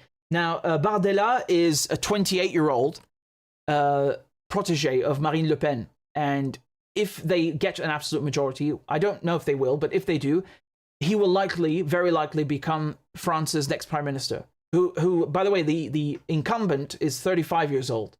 Both of them have no experience and they're clowns, but nevertheless, I'm just telling you what's going on. So this was from the first round, all right? You can see how I mean, blistering of a defeat it was for Macron. And if you look at the results here, so after the first round, 37 MPs from Marine Le Pen's party, from the Rassemblement National, they were elected with a majority, so they got 50% in their constituency. They're elected as a député, as an MP, essentially. And then 32 were elected from the New Popular Front, from the left-wing Front Populaire. So those are done. We're not going to discuss them anymore. But most of the seats, most of them are still up for grabs. There was no clear winner. No, you understand the concept. So a lot of the seats, the majority of the seats in the French lower house, are going to go ahead and have this runoff vote on Sunday. So now what Macron is trying to do to save himself is he's saying, well, he wants a coalition. They're calling it la grande coalition, the big coalition. The problem is that his idea of a coalition is basically a screw up, right? And he would rather get in bed with the right than actually save himself properly with the left. And what do I mean by that? The thing is that Macron and his party members, they're saying, oh, we have to do whatever it takes to stop the far right from getting into power. But he is the reason that the far right, first of all, he's the reason that they had these elections. He didn't have to call them. There was literally no reason for him to call them. He's the reason for them. And number two, his policies have caused all of these disaffected voters to go to the right as well. So, you know, he is, his rhetoric as well, and the policies that he has tried to pass under his two governments have also, you know, inflamed right-wing and far-right rhetoric in France. So it's not like it came out of nowhere, it just fell out of the sky. So he wants to stop the far right, but I don't really believe him when he says that. I don't believe him one bit. I actually think that this suits him very well, actually, to have, you know, the far right in France helping him govern, essentially. You have to understand that these politicians lie, just like any other politicians, right? Just because Macron says something, it doesn't mean that he actually cares about it or wants to do it. So this big coalition that he's talking about, the idea was that instead of having, for example, in one constituency, 3 people running for the seat, you would have the center and the left pick just one candidate and have then just that one candidate run against the far right, so that you limit the chances of having a split vote. You understand? So instead of having the left, the center, and the right running for one seat, you have the center and the left agree on someone, one candidate, who will then go and run against the right-wing candidate. And then you will have less of a chance of having the right wing win that seat. Now, the problem is that the left are saying we don't want a coalition with the government, because their idea of a coalition is to compromise on our program. So when I say the left, I mean the actual left. I'm talking about le Front Populaire, the Popular Front under Jean-Luc Mélenchon. They want their program, and again, it's a very principled stance. It's a very principled thing, because it's a very difficult thing to come second in the French legislative elections, right? When they get 28% in the first round, that's a very, very big feat. I know that the focus is on the far right success. You should also look at how well the left have done for themselves in France under Mélenchon. Because without him, frankly, it just wouldn't be possible. I know you've got Bompard and you've got Mathilde Pinot and all sorts of, and Rima Hassan. You've got lots of good politicians and people who with their heads screwed on right in the Popular Front. But nevertheless, you know, he's like a French George Galloway, if you will. Yes. So they refuse to compromise on any of their program, any of their points in the program, for the sake of helping Macron protect himself. And on the contrary, they're saying we also want to stop the far right from winning. You drop out. You compromise for us, not the other way around. Because, you know, you can't expect anything from the center. But I'm going to show you some funny clips now, which are going to blow your mind, because some of these candidates from the far right are really, really ignorant as hell and racist as hell. And it's not just one candidate. It's like, I mean, I can't count them, but I'm going to go through all of these clips. So this is one of them. She had to drop out because there's a photo came out of her wearing a Nazi cap. So, I mean, it's a Luftwaffe officer's cap. Now, again, if she wasn't in a far right party, and you know, these were different circumstances, you might, because in England, I mean, you know, if you dress up as a Nazi, it's kind of like you're making fun of them. But she's in the far right, and she knew what she was doing, and that's why she withdrew from the race. This was no Colonel Klink. Okay, she's no Colonel Klink. So she knew what she was doing. She knew it's wrong. She knew that it's wrong, and that's why she dropped out. So this is one of the not racist far right candidates that we keep hearing about, right? Another one, this woman, she had to drop out because she was convicted of taking hostages in the 1990s. I mean, the stories are just fucking hilarious. So, I mean, look at her, man. Look, it's so funny. It's like something out of a movie. So she brought a rifle I think it was with her husband. She brought a rifle to the local town hall and took hostages and was convicted for prise d'otage in the 90s. So she's also another one of these wonderful candidates from the far right, from Marine Le Pen's party. Here, I'll show you another one. I mean, this is really just embarrassing. Quelle politique là-dessus? C'est-à-dire, quelle est votre politique en matière de service public? Qu'est-ce que vous voulez au Rassemblement national? Quelle est votre position? So she's asking her, what is your position in the Rassemblement national, the far-right party? What is your position on public services? Okay, that's the question. Je rebondis sur ce qui vient d'être dit en face de vous. C'est pas une question piège. Mais en fait, j'ai pas tellement compris la question. Marine Le Pen, quel service public elle veut aujourd'hui en France? Je suis désolée. Est-ce qu'on pourra couper cette partie? J'ai vraiment... So she says, I'm sorry, I didn't understand the question. Can we cut this part out? And then she tells her no, because we're live. I mean, that's just embarrassing, man. That is just embarrassing.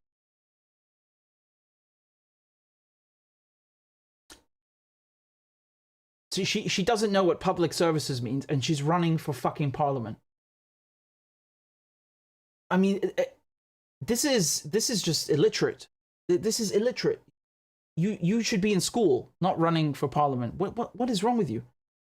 How do you field candidates like this? You got one wearing a Nazi hat, the other one is a hostage taker. One of them doesn't know what public services are. It gets better. I'm not done, by the way.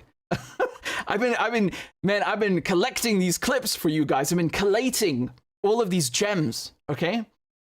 I've been collating them for you. Oh, it's just beautiful, right? Here's another one.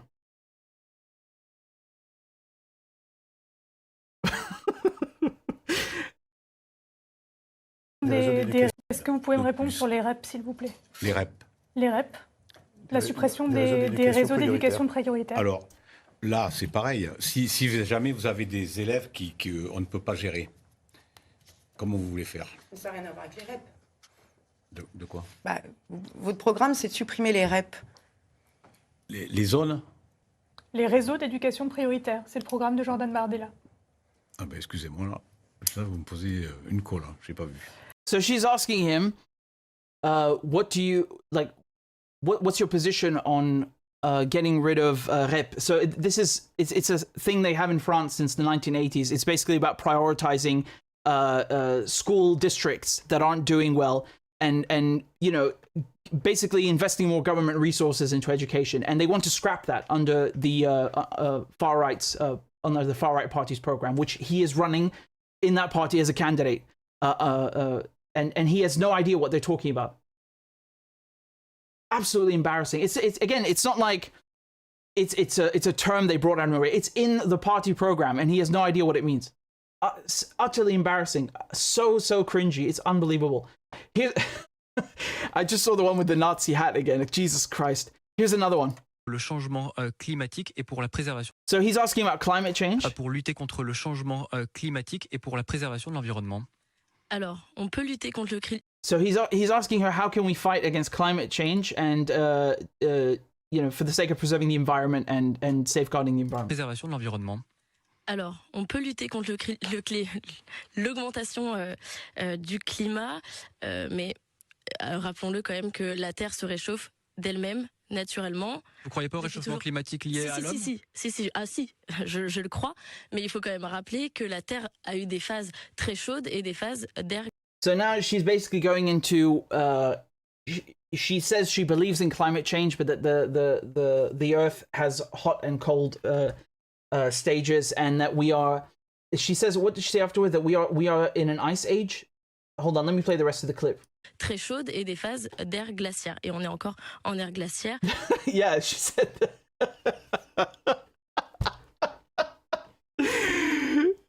Which one is it? Which one is it? Is the temperature going up, or are we in an ice age? Jesus Christ. I swear to God, these are real clips. I didn't. Oh my God. This is the far right in France. I mean, it's like, forget the racism, which is bad enough. This is just like ignorant as it fucking gets.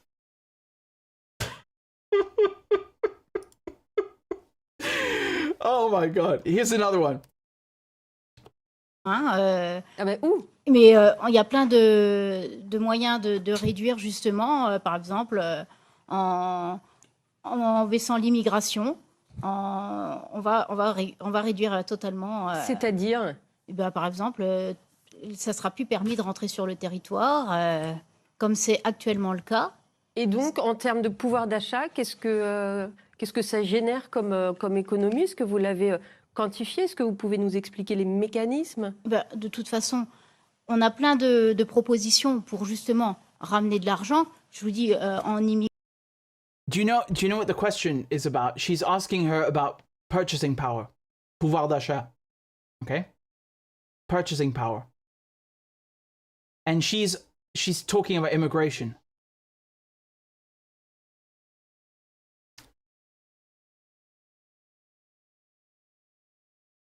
What do you do with these people? This woman got 27% of the vote in the first round. She's in Dijon, right? Céline Humbo-Corny. 27% of the vote in that constituency voted for this woman. They're asking her about purchasing power, and she starts talking about immigration. What the fuck do those two things have to do with each other? What do they have to do with each other? Jesus Christ.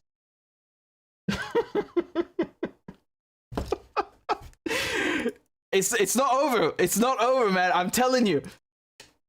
Extrêmement. Here's another one, another candidate in the far right, the French far right. Raison, parce que nous sommes extrême droit, extrêmement droit, que nous sommes d'extrême droite. Vous comprenez? Voilà. J'avoue que j'ai pas tout compris là. C'est quand même un amateur qui a. He's playing. So he's trying to do a pun. He's saying it's not because we're far right that we're not right. That's basically as best as I can translate it. I mean, yeah, okay, but we're not interested in puns. Qui a construit et qui a piloté l'Arche. Et ce sont des professionnels qui ont construit et piloté le Titanic. Le seul problème, c'est qu'il y en a qu'un qui est arrivé à bon port, vous voyez? J'avoue que j'ai pas tout compris là. Il ne suffit pas d'être connu pour faire un bon score, quoi. Hein? Oui, d'accord, mais c'est quand même un inconnu. So he's saying that professionals built the Titanic and an amateur built the Arc de Triomphe in Paris, and only one of them is still standing. So what does that tell you? I mean, I understand the analogy he's trying to make. He's saying that not everyone with a degree or someone who is, knows best. Fine, but what the fuck does that have to do with anything? It's like... Vous êtes un homme de gauche, donc vous êtes un immigrationniste. Un quoi? Immigrationniste, vous avez habillé Père Paul et Jacques pour habiller Mohamed, Salif et Yongli. Ça veut dire quoi?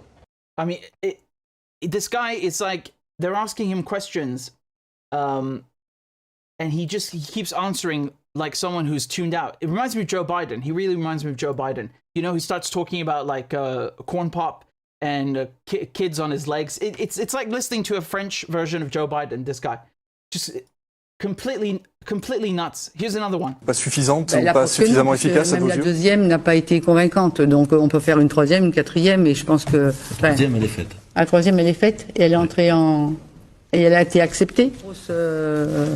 Hold on, let me start again. Pas suffisante ou pas suffisamment efficace à vos yeux? Même la deuxième n'a pas été convaincante, donc on peut faire une troisième, une quatrième, et je pense que... La troisième, elle est faite. La troisième, elle est faite, et elle est entrée en... Et elle a été acceptée. Avec quel équilibre pour ces exploitations? Comment ça, quel équilibre? Quel équilibre La financier? France paye sa contribution, et il y a une somme énorme, 10 millions, je ne sais plus entre les millions et les milliards, excusez-moi, qui ne sont pas rendus à la France. Mais s'il n'y a plus d'aide pour la PAC, d'aide européenne? Mais c'est M. Bardella qui a dit qu'il fallait absolument qu'on récupère cet argent. Donc je pense que, même si moi je ne suis pas très qualifié pour l'agriculture... Vous privilégiez les agriculteurs, justement. Pourquoi ils croient en vous? Jesus Christ. Ils croient en nous, parce que nous voulons absolument réduire les normes drastiques imposées par l'Europe, développer les circuits courts et lutter contre la concurrence déloyale. On ne peut pas non plus faire des... là, c'est compliqué. On leur a promis des aides. Je pense qu'aujourd'hui, ils ne les ont toujours pas reçues. Et Maïté Pouget, si demain vous êtes élu député à Paris, quelle commission, par exemple, vous intéresse? Je ne sais pas pour l'instant. Je ne me suis pas posé la question parce que je ne pensais pas... député à Paris, quelle commission, par exemple, vous intéresse? Je ne sais pas pour l'instant. Je ne me suis pas posé la question parce que je ne pensais pas être au deuxième tour déjà. Donc... Bon, ben, c'est comme ça. So she's talking about contributions that France have made, and she's like, well, it's probably millions or billions. Which one is it? You're running in the legislative elections. Don't you think you should know what the fuck you're talking about? And then he's asking her, well, you know, if you are elected, do you want to be on any committees? And she's like, I don't know. She sounds like she showed up to the wrong job interview. Jesus, I mean, it's like it's the last couple of days full of clips like this from the news as they're bringing all these candidates to interview. Here's another gem. Really, this one's amazing. Vous entendez que le Rassemblement national est un parti xénophobe, raciste, fasciste.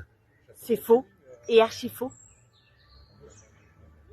So he's asking her, have you also heard the prospect, the notion that the French far right party that you're running in is racist and xenophobic? And she says, no, it's wrong. Dans le Rassemblement national, nous avons des juifs, des musulmans, des espagnols. Moi-même, je suis catalane. Mon grand-père est né à Barcelone. She says in the Rassemblement National, we have Jews, we have Muslims. Myself, I'm born in Catalonia. Mon grand-père est né à Barcelone. Yeah. She says I'm from Catalonia. My grandfather was born in Barcelona. Mon grand-père est né à Barcelone. J'ai comme ophtalmo un juif et j'ai comme dentiste un musulman. My eye doctor is Jewish and my dentist is Muslim. Yeah, okay, but that doesn't mean anything. I mean, great. I mean, okay, you have a Muslim dentist. Okay. What about the policies in the party? How are they not racist and xenophobic? I mean, I can't get enough of these people. I can't get enough, right? Don't mind the Nazi cap because she has a Muslim dentist, so they're not racist, right? And then you have other scandals as well. You have, for example, with that hostage taker, you have members of GUD, so these like far right fascist, street gangs in France, where they are known to the top brass. They're friends with the top brass, and there was an interview I was watching on one of the French channels. I don't have the clip right now, but the guy was like on camera with one of the top brass in the party, the number 2, and just casually saying like, yeah, I know that he's in these groups and I have no problem with it. So, you know, it's not like these are a few bad apples or something like that. You literally have a lot of people in the party that are literally like this. They're part of fascist or white supremacist or Nazi street gangs. The top brass don't care, or they're completely politically illiterate, like these individuals that I just showed you now. I mean, really scandalous. Like, again, forget the fact that it's a far right party. Forget that for a second. This is scandalous. This is scandalous. You don't know what public services are. You shouldn't be anywhere near politics. You just shouldn't. You should be in school, okay? You should be in school. And this is Bardella. This is the protege of Marine Le Pen, the 28-year-old who would become prime minister if they get an absolute majority. Est-ce qu'en conséquence, vous demanderez à ce que la prestation d'Aya Nakamura soit annulée pour ne pas, comme le disait Marine Le Pen, humilier la France? Moi, on m'a demandé mon avis, je l'assume et je continue de l'assumer. Je pense que quand on a été condamné pour violence conjugale, c'est difficile de représenter la France à une cérémonie d'ouverture. Et les condamnations dans votre parti, là, pour le coup, ça pose pas de problème pour être candidat. Quand une femme, Annie-Claire Bell, est condamnée à de la prison ferme pour une prise d'otage en 95, pour être député, pas de problème. Je les vire, monsieur Duhamel. Ah bah non, là, vous la virez pas. Est-ce qu'on... So he's asking Bardella about the hostage taker, and he's saying, would you not condemn people like that in your party and kick them out? And he says, yes, I would. And then the journalist tells him, well, no, you haven't kicked her out. So the hostage taker granny that I showed you, right? He didn't kick her out. Not to my knowledge, and not at the time of that clip anyway. Okay?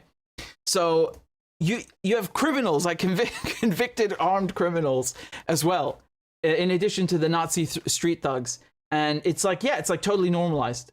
So this is the state of things of affairs in France. Okay, you have the Macron government blown to bits in the legislative elections. You have the left doing okay-ish, and you have the far right making the largest gains with candidates like this, fielding candidates like this, who are truly the most ignorant people I've ever seen in politics. And that is really saying something, because I've seen a lot of ignorant shit. Truly, truly backwards ignorant, like no clue what they're even talking about. They don't even know their own program. They don't even know what they're running for. And the fact that one of them, not just one of them, but several of them, defaulted to immigration when they were asked about like purchasing power, like this just shows you that there's something wrong with their understanding of politics. It's very racist and xenophobic. Why are you talking to me about immigrants? And the funny thing is, many of them themselves are immigrants. Like that one who said she's a Muslim dentist. She says she's Spanish originally. You have many Portuguese, Italians, Spanish, and people that have come from outside of France in this party who are basically pulling up the ladder after themselves or closing the door behind them. Just like you see, Rishi Sunak or Priti Patel or Suella Braverman in the UK, they're immigrants themselves, and they want to shit on other immigrants, and or like Kamala Harris, and Blinken, and Biden himself. I mean, they're all colonizers, aren't they? So whatever you want to call them, colonizers, immigrants. The point is they're in power in the United States, and they're trying to stop other people from coming to the United States, just like their parents and grandparents did. So very, very selfish, hypocritical pieces of work. And I'll show you a clip from Marine Le Pen, and this was where she's she's denying that she's far right. Like, what the fuck? D'abord, moi, je conteste formellement ce terme d'extrême droite, qui, de surcroît, dans votre pays, fait référence à des groupuscules extrêmement radicaux et violents. So she's saying, I strongly contest this term of far right, which in your countries has a very negative connotation, and refers to very violent things and people. Si vous voulez, l'équivalent. So that's Christiane Amanpour from CNN. She's saying you don't think you're far right. L'équivalent de ce que nous sommes aux États-Unis, c'est entre le centre droit et le centre gauche. So she's saying, Marine Le Pen is saying, what we are in the United States, the equivalent of what we are in the US is center, is what did she say? Centre gauche. Le centre droit et le centre gauche. Yeah, so she's saying between center left and center right.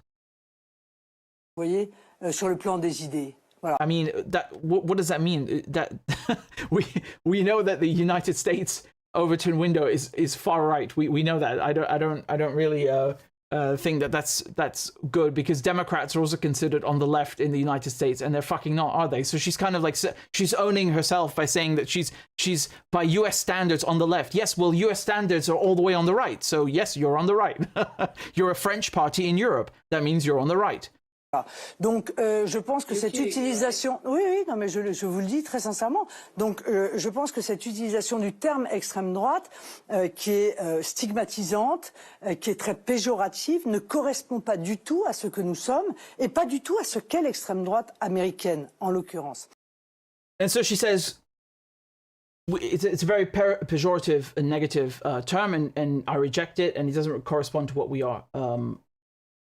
And what it means in your country. I don't know what she means. I thought Amanpour's English anyway. Maybe she means CNN because it's an American network. But yeah, she's British, Iranian British. So I don't know what she means, because she just owned herself there. She admitted, because when you say by US standards we're on the left, that means you're on the right.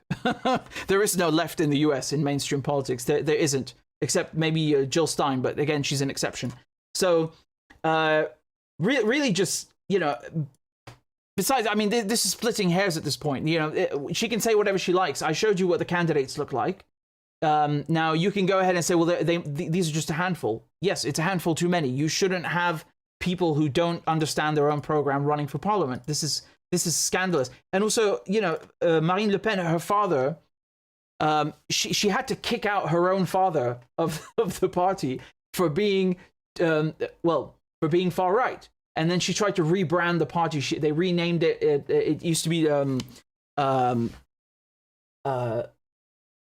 So they renamed it Rassemblement National, and it used to be called the Front National, right? FN.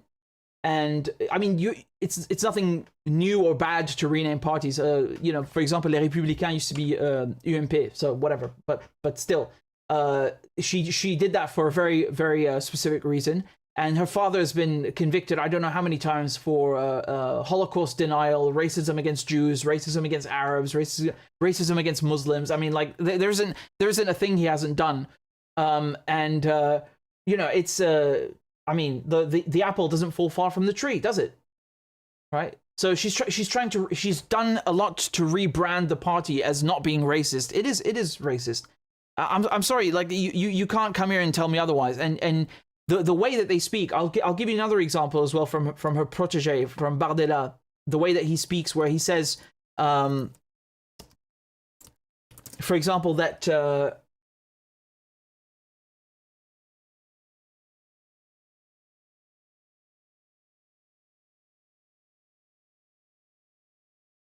well, I know what he says in the clip.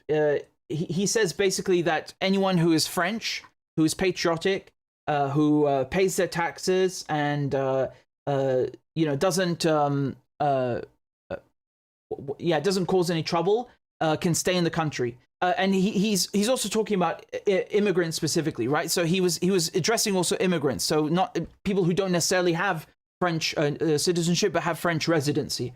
And he's saying they have nothing to fear. But again, when you listen to what he's saying, it's sort of a dog whistle, because that means you know, who don't cause any trouble. What does that mean? Does that mean if they go to an anti-Israel protest that they're causing you trouble? Because remember, these people are very Zionist. They're openly Zionist. I mean, I could show you another clip from Bardella, and I'll try and get the one I was just talking about in a second. But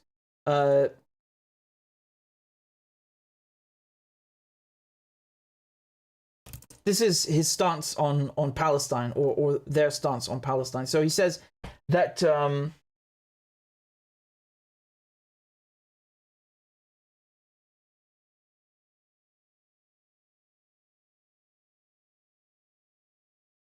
he says reconnaître aujourd'hui un État palestinien, ce serait reconnaître le terrorisme. So he says to recognize a Palestinian state today would be to recognize terrorism. Okay, so we're not talking about a faction of Palestinians, because they usually try and tie it to Hamas. He's saying any Palestinian state, right? Which I mean could be ruled by anyone. Maybe it's the PA, right? I mean, most countries that have Palestinian embassies and recognize Palestine, it's usually via the PA anyway, via Fatah. So he's basically saying that Palestine as a state it's just to recognize that is to recognize terrorism. That's his equivalence. So this is the kind of scum that we are dealing with. He is an anti-Semitic scumbag. And when I say anti-Semitic, I don't mean anti-Jewish in the European sense. I mean in the actual sense of hating Arabs, hating Palestinians, hating Muslims, who are Semites, right? So that's his position. This is the position of the French far right. It's no different from Labour Party's position. You know, we're talking about the same exact thing. It's a far right position. And again, when they talk about immigrants, in their case, it's very much similar to Labour. It's not like, oh, we want to stop the sanctions and the wars that create refugees, which they call immigrants, but are refugees. So they don't care about addressing the root cause of the problem. They want to keep the wars going. They like the wars. They don't mind the wars. They want the wars. They want the sanctions.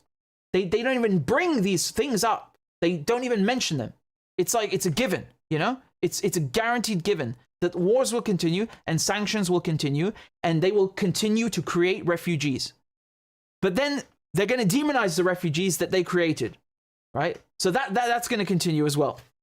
But they're not going to address the root cause. Same thing with Labour, right? So in France and in England, and they want to talk about working on tackling the small boats. What does that mean, tackling the small boats? Why don't you tackle the conditions, the foreign policy that creates refugees? Since you have such a fucking problem with the people whose homes you destroyed and whose economies you destroyed, since you hate them so much, right? that you don't even want to see them? Why don't you stop making their lives miserable? I don't know. Did that occur to you? Is that too much?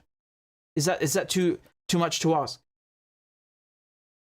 So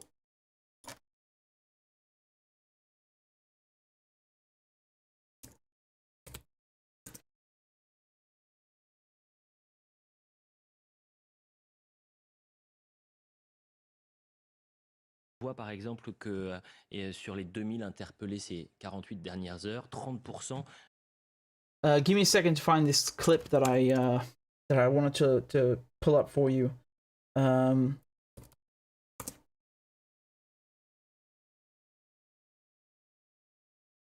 Ce n'est plus un secret de... Nos compatriotes de Yeah, nationalité. here it is. Okay, so this is what he's saying about immigrants or people who live in France as foreigners. Nationalité étrangère ou d'origine étrangère, qui travaillent, qui paient leurs impôts, qui paient leurs cotisations, qui respectent la loi, qui aiment notre pays, n'ont strictement rien à Marine Le craindre. Pen, on va prendre les choses point par point si vous le voulez bien. Qu'est-ce qu'on fait quand les terroristes sont des Français nés en France? Alors, je viens de vous le dire. Alors, pour les étrangers nés en France, il y a un article qui s'appelle... Marine Le Pen, on va prendre les choses point par point si vous le voulez bien. Qu'est-ce qu'on fait quand les... So he was saying that people, foreigners living in France, have nothing to fear, right? If they work, if they respect the law. Étrangères ou d'origine, qui paient leurs impôts, qui paient leurs cotisations, qui respectent la loi, qui aiment notre pays, n'ont strictement... Yeah, and like our country, what does that mean?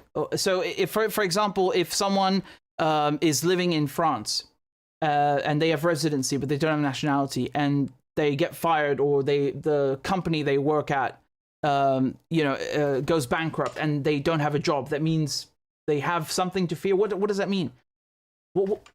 Be more specific. What if they're disabled? They have an accident and they can't work anymore. Does that mean you're going to deport them because they're on disability? I mean, be more specific. And then the other thing, that they respect the law. What does that mean? So if you basically muzzle protests, or you ban anti-Israeli protests or pro-Palestine protests, and you're going to deport someone because they said they don't support genocide? That's the freedom of speech that you're talking about. And also who love our country. What does that mean? Who love your country? What is the criteria for loving the country? Any country, right? Not just France. What is the criteria? Do you love the foreign policy as well? Is that what you mean? That they love the foreign policy? They have to, because that's usually what the right mean. It's and anyone who says that they don't support the Iraq War, or you support you're a Saddam supporter, you hate America. This is the rhetoric that we're used to in the West, right?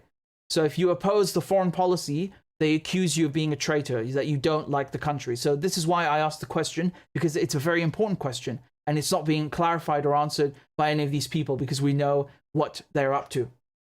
So you can see what's happening in France. Disgusting disaster. I mean, really just abysmal. Absolutely abysmal. The state of affairs is scandalous. I mean, half of these people shouldn't even be running. Again, never mind the racism and the xenophobia. And you know what I find funny is that they talk about boats and immigrants. I'm sorry, if you're a French politician, or an American, or any Western politician, you don't have a right to start talking about foreigners, because what France has done to Africa, it's still in Africa. They still have French bases in Africa. They are still looting Africa to this day. It's only last month that Niger finally cut uranium exports to France, and again last summer that they took back control of the country. So when is France going to get out of other countries? When is France leaving Africa? What about Nouvelle-Calédonie? What about all the unrest in Caledonia? They want independence. They won't give it to them. And you know what they did? They fucking extradited the movement leaders from Caledonia in the Pacific to mainland France, 17,000 kilometers away. Already, I can tell you, that's a violation of European law, of European Convention on Human Rights, because you're not allowed to put someone in prison away from their family. This is absurd. 17,000 kilometers. This is absolutely ridiculous. That's done on purpose. They can easily try them and jail them in Caledonia. This was as a way to make an example out of anyone asking for independence from France in Caledonia. This just happened now in the last weeks. Okay, they moved them from the Pacific to mainland France just to isolate them and torture them psychologically. So when is France leaving Caledonia? That's what I want to know. When is France leaving Africa? When is France leaving Lebanon and leaving the Middle East alone? How about that before you complain about immigrants who are only coming to France because their economies have been destroyed by the West, and they've been brainwashed and told that France is so much fucking better and so civilized and so advanced. Well, naturally, they're curious, no? You keep telling the world how good you are and how better you are and superior you are, so people want to come, right? You went to their countries, it's only fair. Now it's their turn to enjoy some of the splendors and the spoils, no? Since France was built with their resources, with their money, with their sweat, and they had to have family go off and fight in World War I and World War II, and then they were spat on and treated like shit. So why don't they get to come live in France? Fuck you. Just like you go to their countries and you go illegally, and they have residency. You went illegally and stole their resources. So who the hell are you to talk about legal and illegal and about migration? Any colonial country has the right to shut the fuck up about so-called illegal immigrants. When they pay back all the money and the resources they've stolen, when they have left with their diplomats and their troops and pulled out of all the countries they've colonized and are operating under neocolonialism, then we can talk about so-called illegal migration, and more precisely the refugees that they're creating, because refugees are people fleeing destitution and war created by the West, not by China, not by Tanzania, by the West, by France, by the EU, by America. Okay? Then we can talk about that. Hypocrisy is disgusting.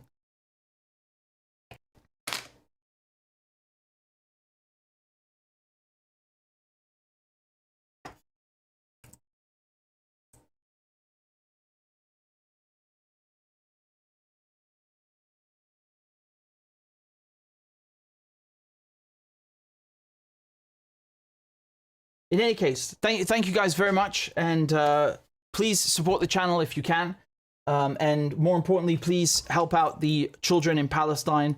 I will put the links again in the chat. This is for disabled children in Gaza, and the other two charities are Christian charities that that I asked about, and they're in the West, I don't know if in Bethlehem, but in any case, they're in Palestine. Okay, so I mean, doesn't matter. They're all going to Palestinians in the end, and they're all living under occupation. So please donate to them if you can. There's 3 of them. So one of them is a GoFundMe, the other one is dspr.org, and the other one is shepherd-society.org. So in any case, you know, the hypocrisy is very, very disgusting. The same thing can be said about Labour, because so Keir Starmer has said that he will work with anyone in France to tackle the boats, right? So again, you keep hearing this phrase, tackle the boats. What does that mean? So this scheme of deporting people to Rwanda, this has been scrapped, right? He's already scrapped that. As a matter of fact, one of the first things he did. But does that mean that you know, Keir Starmer is someone who cares about refugees? No, of course not, because he's helping to create them every second in Palestine. Okay, and again, the fact that you don't want to deport people to Rwanda doesn't mean anything, because if you go and incarcerate them anywhere and you violate their right to seek asylum, well, you're violating international law, and on top of that, you're not addressing the root problem. So you know, anyone listen, anyone who wants to talk about you know, people coming on boats, and who doesn't talk about the destitution and the war that created the conditions that led to them leaving their countries and fleeing and risking their lives on boats, is not serious. They don't actually care about the problem or solving that problem. And I'm not talking about it because I give a shit about these people satisfying their you know, their xenophobic borders nonsense. I care about it because I want to stop the wars that create refugees. That's why I think it needs to be addressed. But I'm highlighting this because it exposes their hypocrisy and their lack of commitment to their so-called political plans. So this is something that I will continue to highlight because it's ridiculous, and you see it all across the European right, whether it's the Labour Party or the Rassemblement National in France. They all talk about illegal immigrants and about securing their borders. No, let's talk about the illegal French and British troops in other countries and the theft of resources and their borders that are being violated. What about Palestine's borders being violated with British spy planes? What about Syria's borders being violated with British special forces? When those issues are addressed, then we can talk about Europe's borders. I'm not having it because Europe is the one that went and colonized and attacked these countries first, and is still there to this day. So, this hypocrisy is got to stop. I'm not having this, Fuck off with that shit. I don't give a crap about America's borders. I care about the Latin American countries whose borders are being violated by the United States. I care about the Middle Eastern and African countries whose borders are being violated by the United States. Let's talk about their security, their borders, and their territorial integrity. Then we can worry about you and your non-existent problems.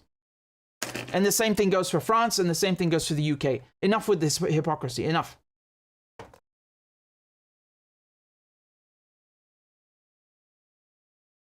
You have like 52, 50 out of 54 African countries with US military attaches in them. I think it might be a little less now after the coups in Niger and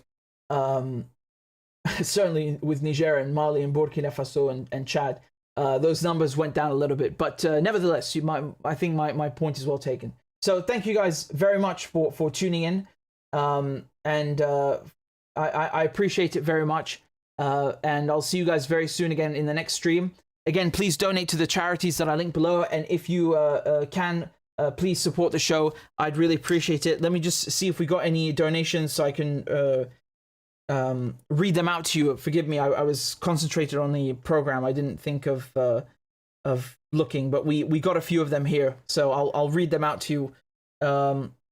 We've got one donation from Mustafa. Says thank you for all the great work that you do. Yes, there's another GoFundMe here that I'll link. Thank you, Mustafa. I'll put that down in the chat as well, and I appreciate you reminding me. Thank you for that. We have another one also from Nima. Says peace and love, brother. Thank you. And we also got Lillian and Brigada, who joined on Patreon. So I guess it's just as well that I play them a crab dance. So let's go. Clap for that, you stupid bastard. Corn Pop was a bad dude, and he ran a bunch of bad boys. Listen, fuckhead, you fucking crossed the line, claiming I'm the enemy. You got that, you goddamn son of a bitch? I don't give a fuck what you think, bitch. Good morning. Sunday morning. Cut that bitch off. Thank you for Iron Dome. Thank you. والله في كلاب بصراحة يعني. ماشي نشتغل عادي. We lied, we cheated, we stole. China. And you ain't black. There's always the macro. And then there's the micro.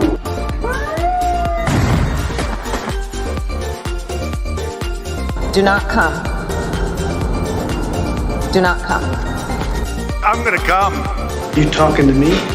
Ladies and gentlemen, I'll have 2 number 9s, a number 9 large. We got him. Because I have to do it myself. I know it's not. I've fallen and I can't get up.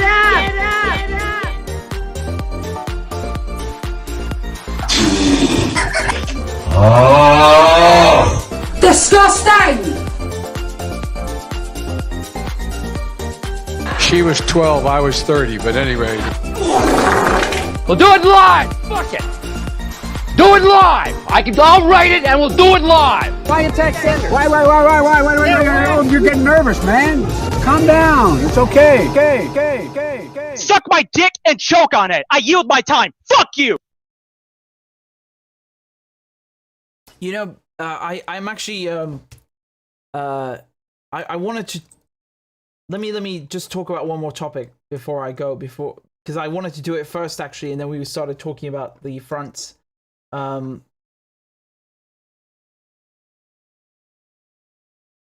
give me a second. Right, so you guys, you should be able to see.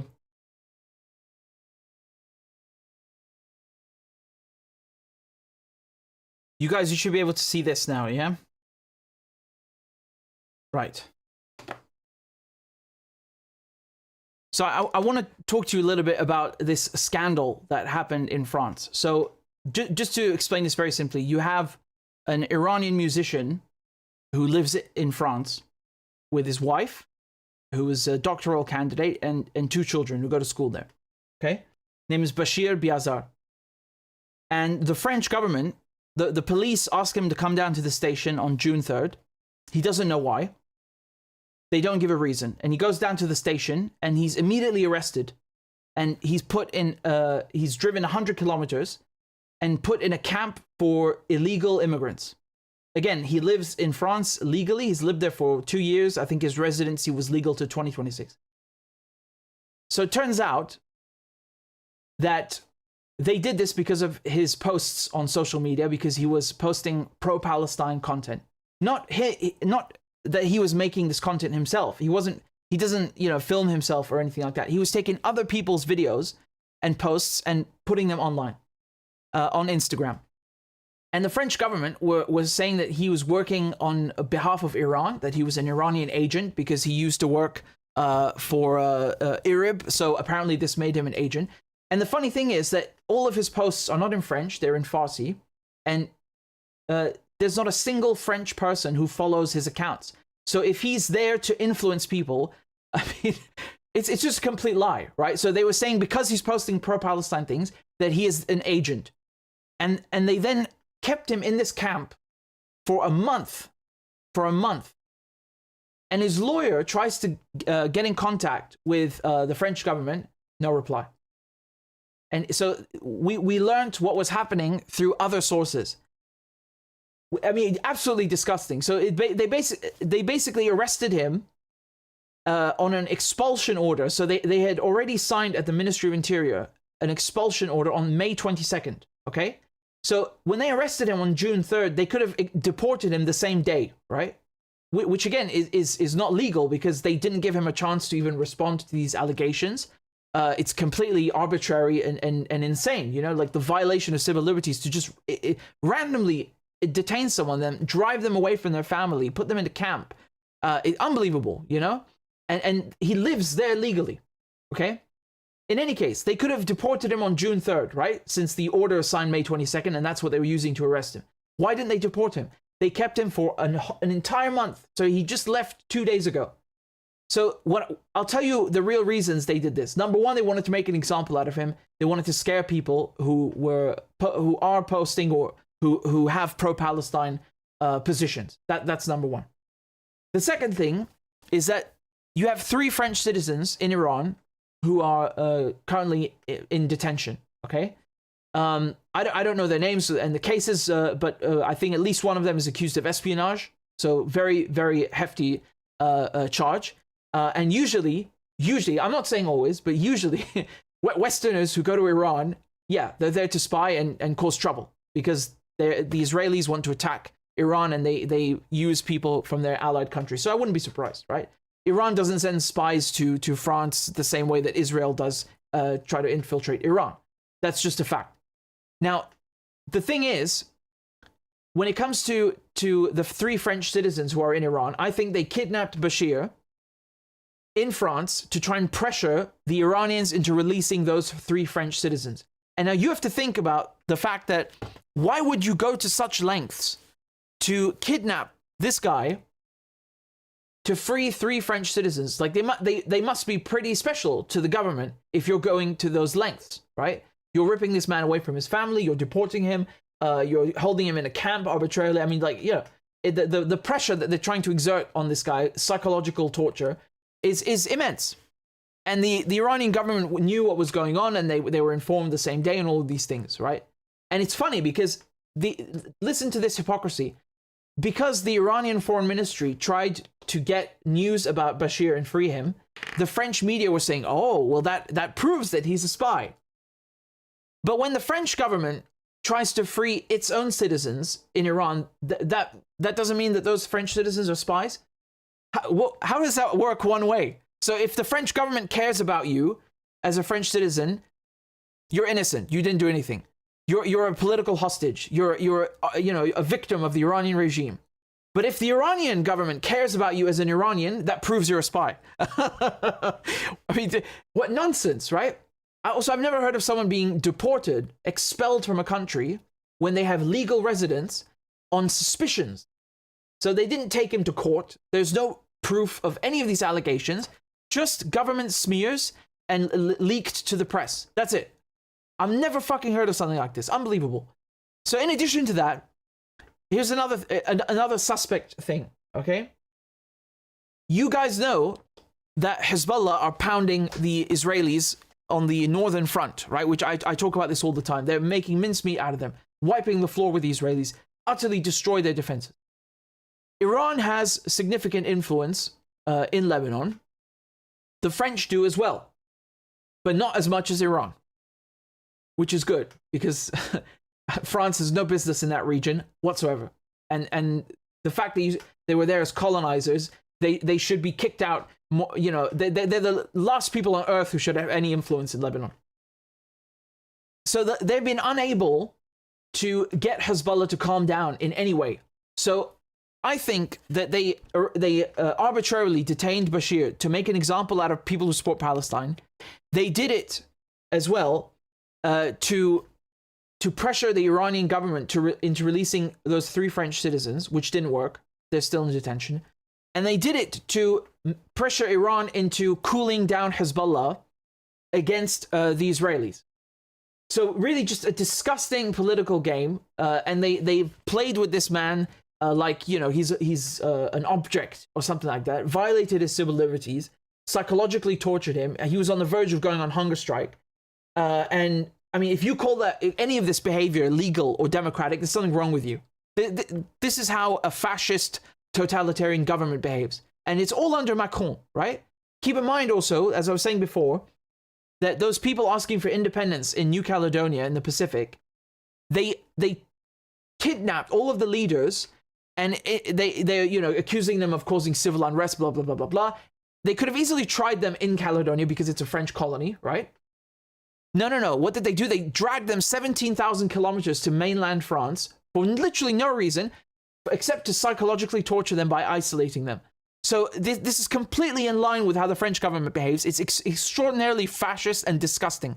And I just wanted to bring his case, I wanted to bring Bashir Biazar's case to your attention because of how scandalous it is, because the whole world has to know about what they did to this guy and about how the French government behaves and this, you know, Liberté, égalité, fraternité. I mean, this slogan died a long, long time ago. It has no meaning in France today, unfortunately.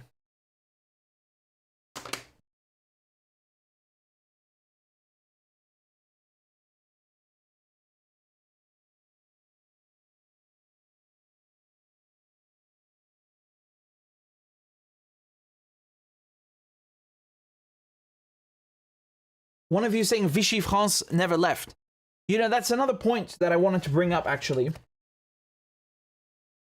When it comes to the French far right, how do we know that there is a substantial far right in France, in addition to all the points that we highlighted just now with what these candidates are saying, some of the racist crap that they're spewing against immigrants, you know, unbelievable. People don't understand that in France, only 1% of the population resisted Nazi occupation. So 99% of the French population did literally nothing. And as you all know, Maréchal Pétain cooperated even with the Nazis. He collaborated with the Nazis. And he was revered by who? By Marine Le Pen's father. As a matter of fact, Marine Le Pen's father has said on numerous occasions that you know, there's nothing wrong with Pétain, that he's a hero. Like he doesn't care that he collaborated with the Nazis.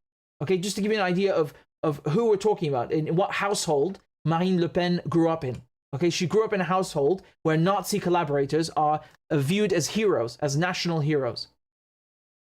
So again, this is an official figure from the French government. I learned it in a French school myself, that only 1% of the French people resisted Nazi occupation.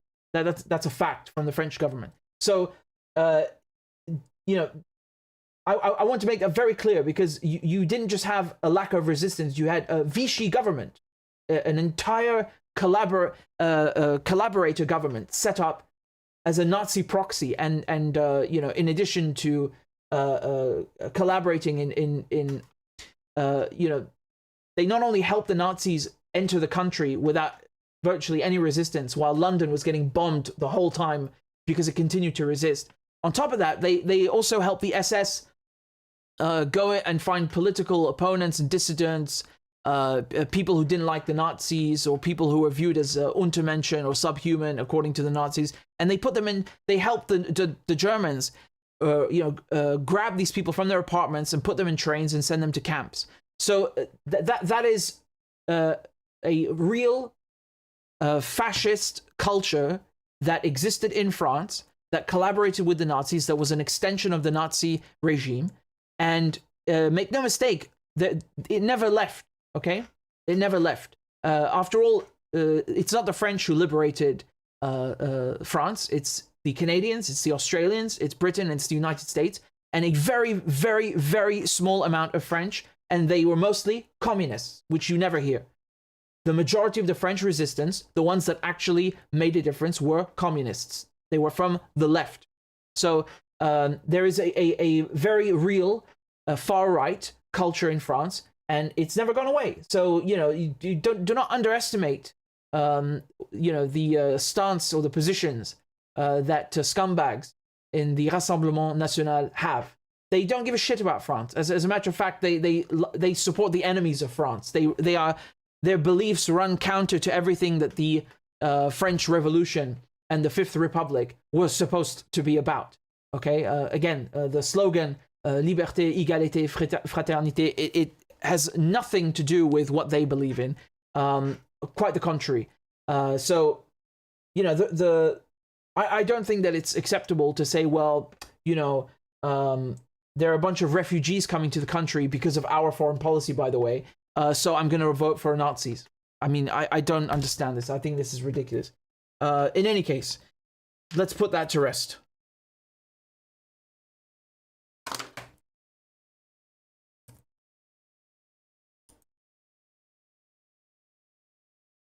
Thank you guys for tuning in. Take care. Masalame. Bye-bye. See you guys next time.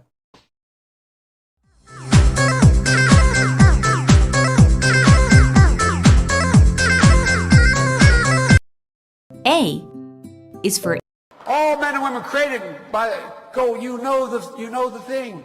B is for I'm beginning to see why your wife left you. C is for Corn Pop was a bad dude, and he ran a bunch of bad boys. D is for Don't worry, I'm so serious. Children, I love to hear them. E is for Excuse to walk by the dealer and say, no, I'm not going to be a mule. I got something to do. I got to go do boom, boom, boom. F is for Friend, and she's a friend. She's been my friend in and out of public life. G is for Go to Joe 30330. H is for Hairy legs that turn blonde in the sun. And the kids used to come up and reach in the pool and rub my leg down. I is for I'm a Democratic candidate for the United States Senate. J is for Just look at the record. I have President Biden, Vice President Biden. Well, I tell you what, if you look at my record and you still doubt about my commitment, then you should vote for somebody else. K is for Kids jumping on my lap. And I've loved kids jumping on my lap. L is for The lion, dog, face, pony soldier. M is for Make sure the television, make sure you have the record player on at night. The phone, make sure the kids hear words. N is for NATO. O is for The only African-American woman that ever been elected to the United States Senate. P P is for Poor kids are just as bright and just as talented as white kids. R is for Rest her soul, and although she's your mom's still alive. S is for Send a text to the word united. T is for Truth over facts. U is for Union workers, the UAW took incredible cuts in their future. V is for Don't vote for somebody else. All right, thanks so much. W is for Wait, you're getting nervous, man. Calm down. It's okay. X is for Xi Jinping. Y is for And you ain't black. Z is for She's sleeping? Women in our country has been classified as essential. So this is an issue. By the way, this is my little sister Valerie, and I'm Jill's husband. Oh no, this is Val, you switched on me. This is my wife, this is my sister. They switched on me.